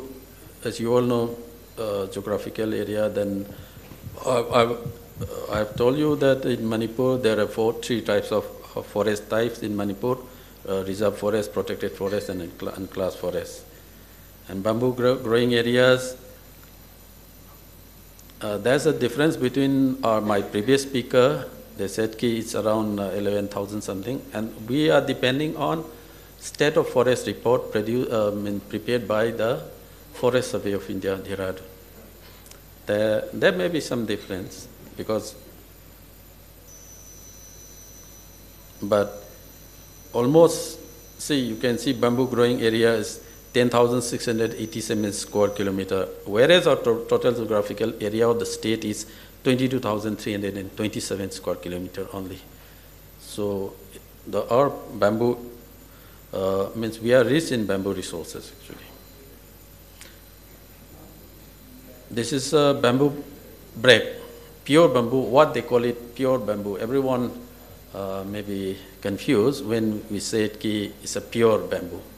Pure bamboo means where only one species grows.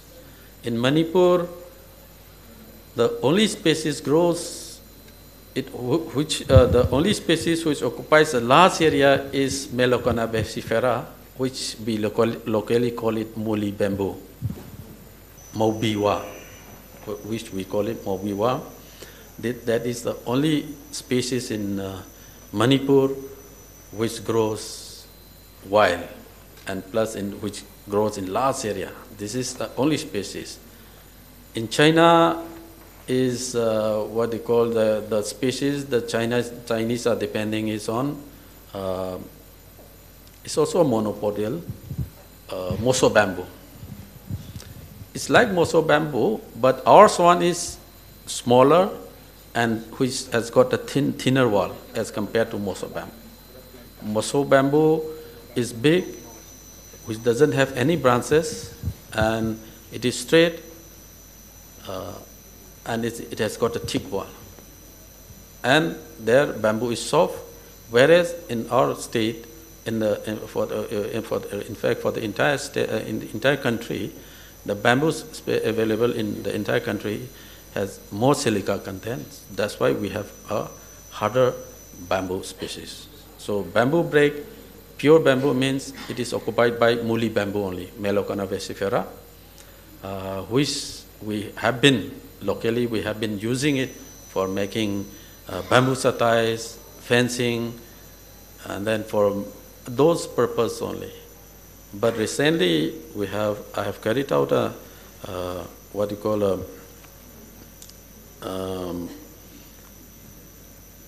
means how I have been thinking how best we can utilize, because the maximum resources is woolly bamboo in the state or in our state.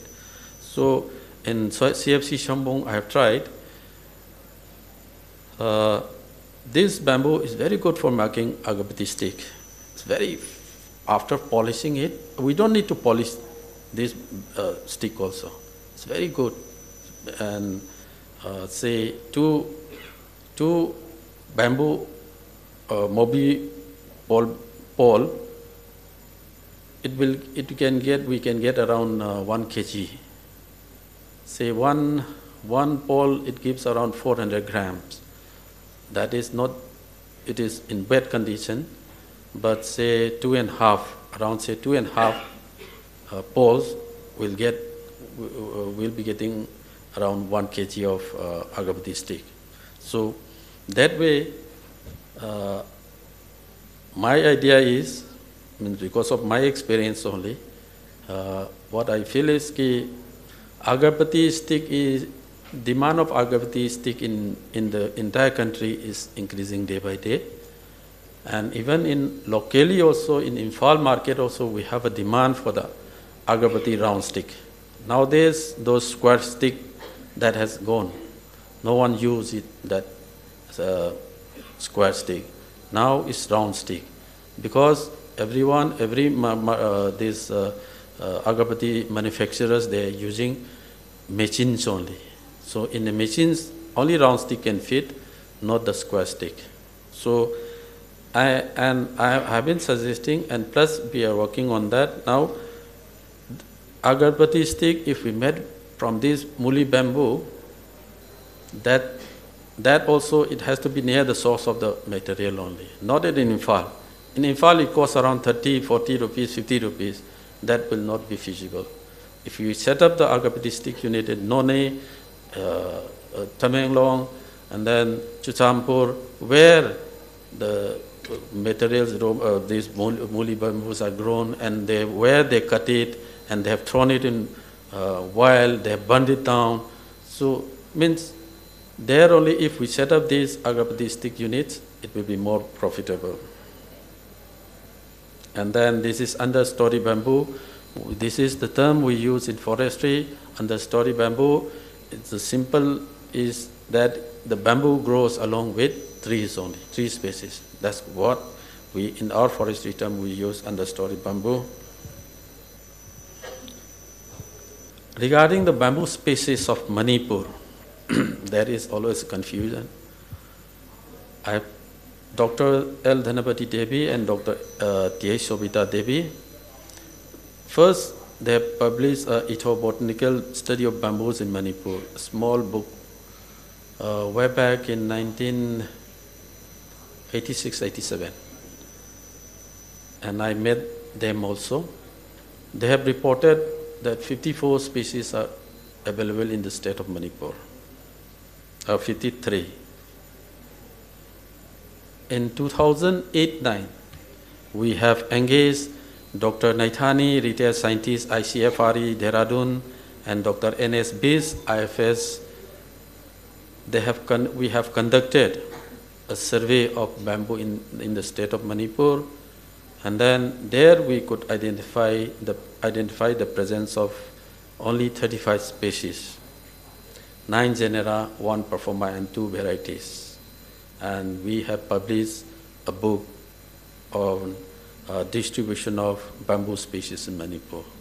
I have the copy also. If anyone comes from Manipur University also, students sometimes come, and I used to give them free. It's a free only. We are giving them a free. And the 35 species I have listed out here. What is bamboo? Bamboo, everyone knows, is a grass. It belongs to a grass family. Then woody culms above the ground, rhizomes under the ground.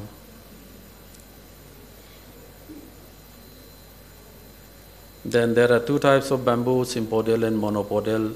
The one I have talked about, Muli bamboo, Melocona vesifera, is a monopodial, like a Chinese moso bamboo only. It grows through runner only, here one, like that. But the sympodial bamboo, it forms a clump. Kind of open, it grows in clumps only. And most of the maximum species, except Melocona, is all clump-forming bamboos only, sympodial bamboo, in the state of Manipur. Then propagation of bamboo is a main problem. It's a very main problem in the sense that seed, we are not getting the seeds of bamboo every year because the flower, bamboo doesn't flower every year. Whichever flowers, we get a seed and we can raise in the nursery. But seeds of bamboo, we are not getting. Little disturbance. Because we have the inauguration by the Union Minister. Okay. So please, little spoken. Okay. In the presentation. Okay. Okay, thank you. The propagation is mostly, traditionally we have been doing by rhizome and seed. Now, whenever we get the seed, we raise in the nursery and we are using for plantation. Then vegetative propagation also, we cannot do for all the species of bamboo. For the thick wall bamboo, we can do it by vegetative propagation. And tissue culture is another method, but we are facing a problem. We had problem that because that facility in Manipur University also, I was told that they have a facility, but I don't know how far they have done it. And bamboo plantation, why I'm putting this is very important because this is through our experience only. We got this best season for bamboo plantation. Best season for bamboo plantation is March and April. Somewhere like this we have to plant. Otherwise, if you plant it in the month of June and July, when the rain comes, as we have done it in other forest species, tree species, means it may not survive also. This is, and then the spacing that has to be maintained is 5 meter into 5 meter, and then during the early period, it has to be that plantation has to be protected from grazing animals. Then rhizome plantation, care should be taken to make sure that the pits are filled up airtight and not to sag or disturb. This is very important. Once it is sag or disturbed, it will get rotten. So industrial and structural bamboos of Manipur, I have listed out as per our experience, as we have seen it. These are the 12 species that we think that this is most important for industrial and structural bamboos in Manipur. Uses of bamboo in Manipur has been bamboo suit, fresh and fermented board, basket mat, fencing, house construction, kettle set, scaffoldings, handicrafts, agarbatti stick. Not much in agarbatti stick, but people started. Then bamboo charcoal is, should say, very, very less now. We need to give more emphasis on bamboo charcoal, agarbatti stick. And then this is a photograph of bamboo suit, how they prepare it, how it is available in the market, and then the muli bamboo, how it is being transported from the source to the market. And then in the Impal market, what are the products of bamboo that we have? We have seen the bamboo chatai, then baskets, then lu and all. This is a traditional way. And then previously the farmers used to bring these big long bamboos in bullock carts now it has been replaced by DI truck, Tatas and all. And then mostly these are sold in the market for use in RCC construction works as scaffoldings. And this is some of the this is agabati stick, and then in the parks around the city, people have started using bamboos. And then this is, I'm going to talk about this, bamboo reinforced house at Sombong. I have joined many seminars at national and international level also, and I have visited many countries also, including China, then Korea, Indonesia, Vietnam, Mexico, USA. So from that experience, I thought we should try at least bamboo reinforced house. So I have constructed this one at Sombong, where we have our CFC. We have a big plot of land there. This is all, I'm using a splitted bamboo only, not a whole bamboo, splitted bamboos only, watchet, what we call it, watchet. With that, instead of iron, I'm using that splitted bamboo only, all with splitted bamboo. And I have got all the photographs, every phase is photographed. And this is this is the one I have made. And still, now my previous speakers have mentioned about the 2016, 4th January 2016 earthquake, where the magnitude was 6.7 magnitude in Richter scale. Before that, in 2014 only, I have constructed this one. There's no effect in this till today. And in that, because of that earthquake only, our Imam market was affected. There was a lot of things, no? But this was not affected at the time.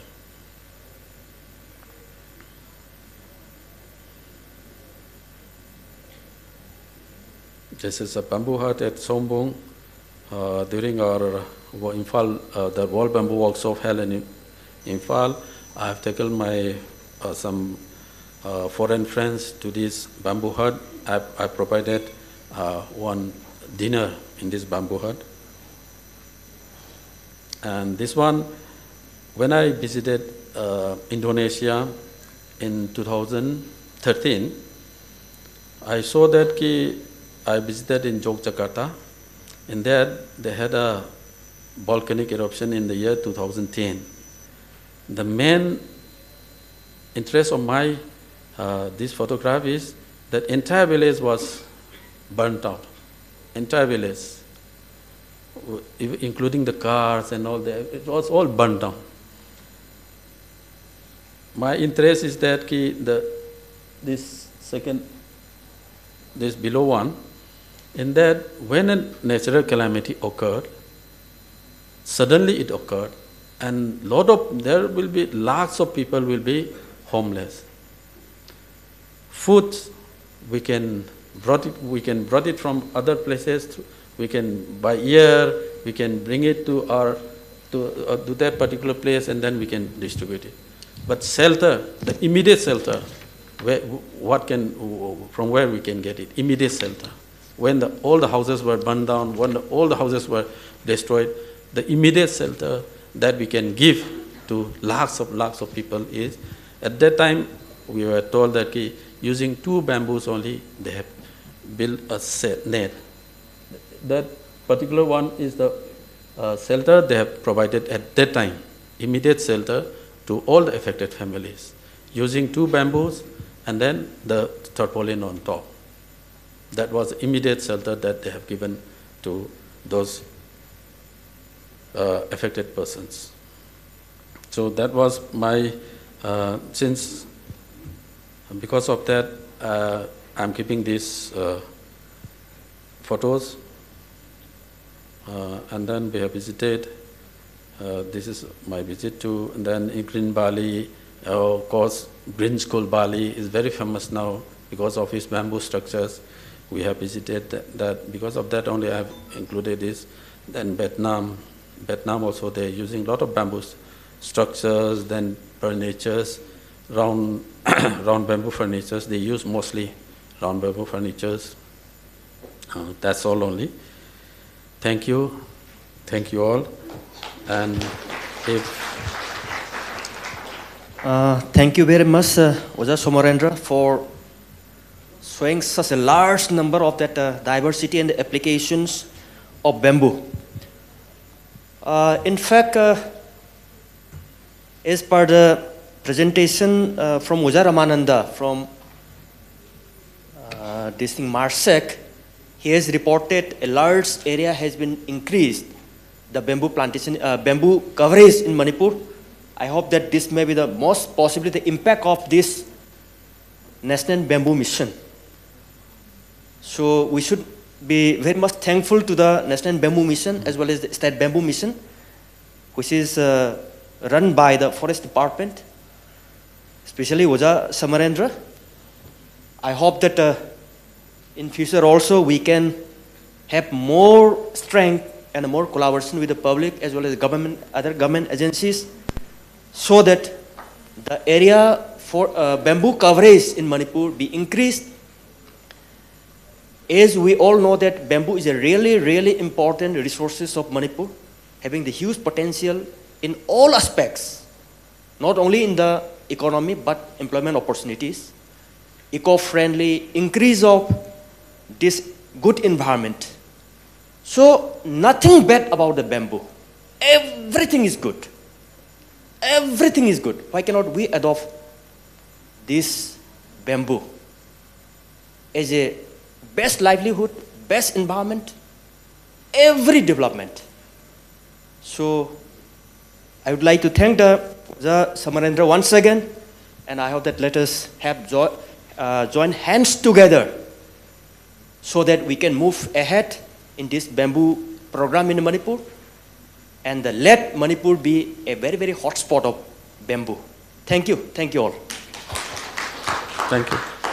Daddy, if I anyone, hope, yeah, after this program that will be followed by lunch break, and by 2 there will be inauguration program that will be chief guest is our honorable, 1 p.m. not 2. Please correct it. So our honorable that Union Minister of State of Education and External Affairs, Ikai Kumnazarba Oja Ranjan, will be arriving. He is a very punctual person. He will arrive on time. So please have lunch properly but on time, so that we can gather here within the hall on time. Thank you all.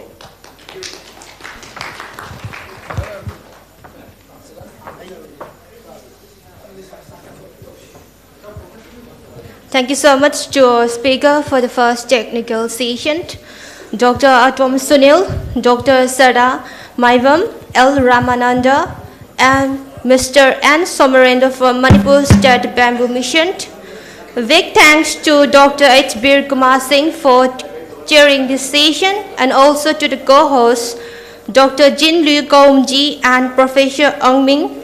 That was an interesting and informative session, as I am sure I have for everyone. It was truly an honor for me as well to be a part of it. Now that marks the end of the first technical session, Earthquakes in Manipur and Northeast India.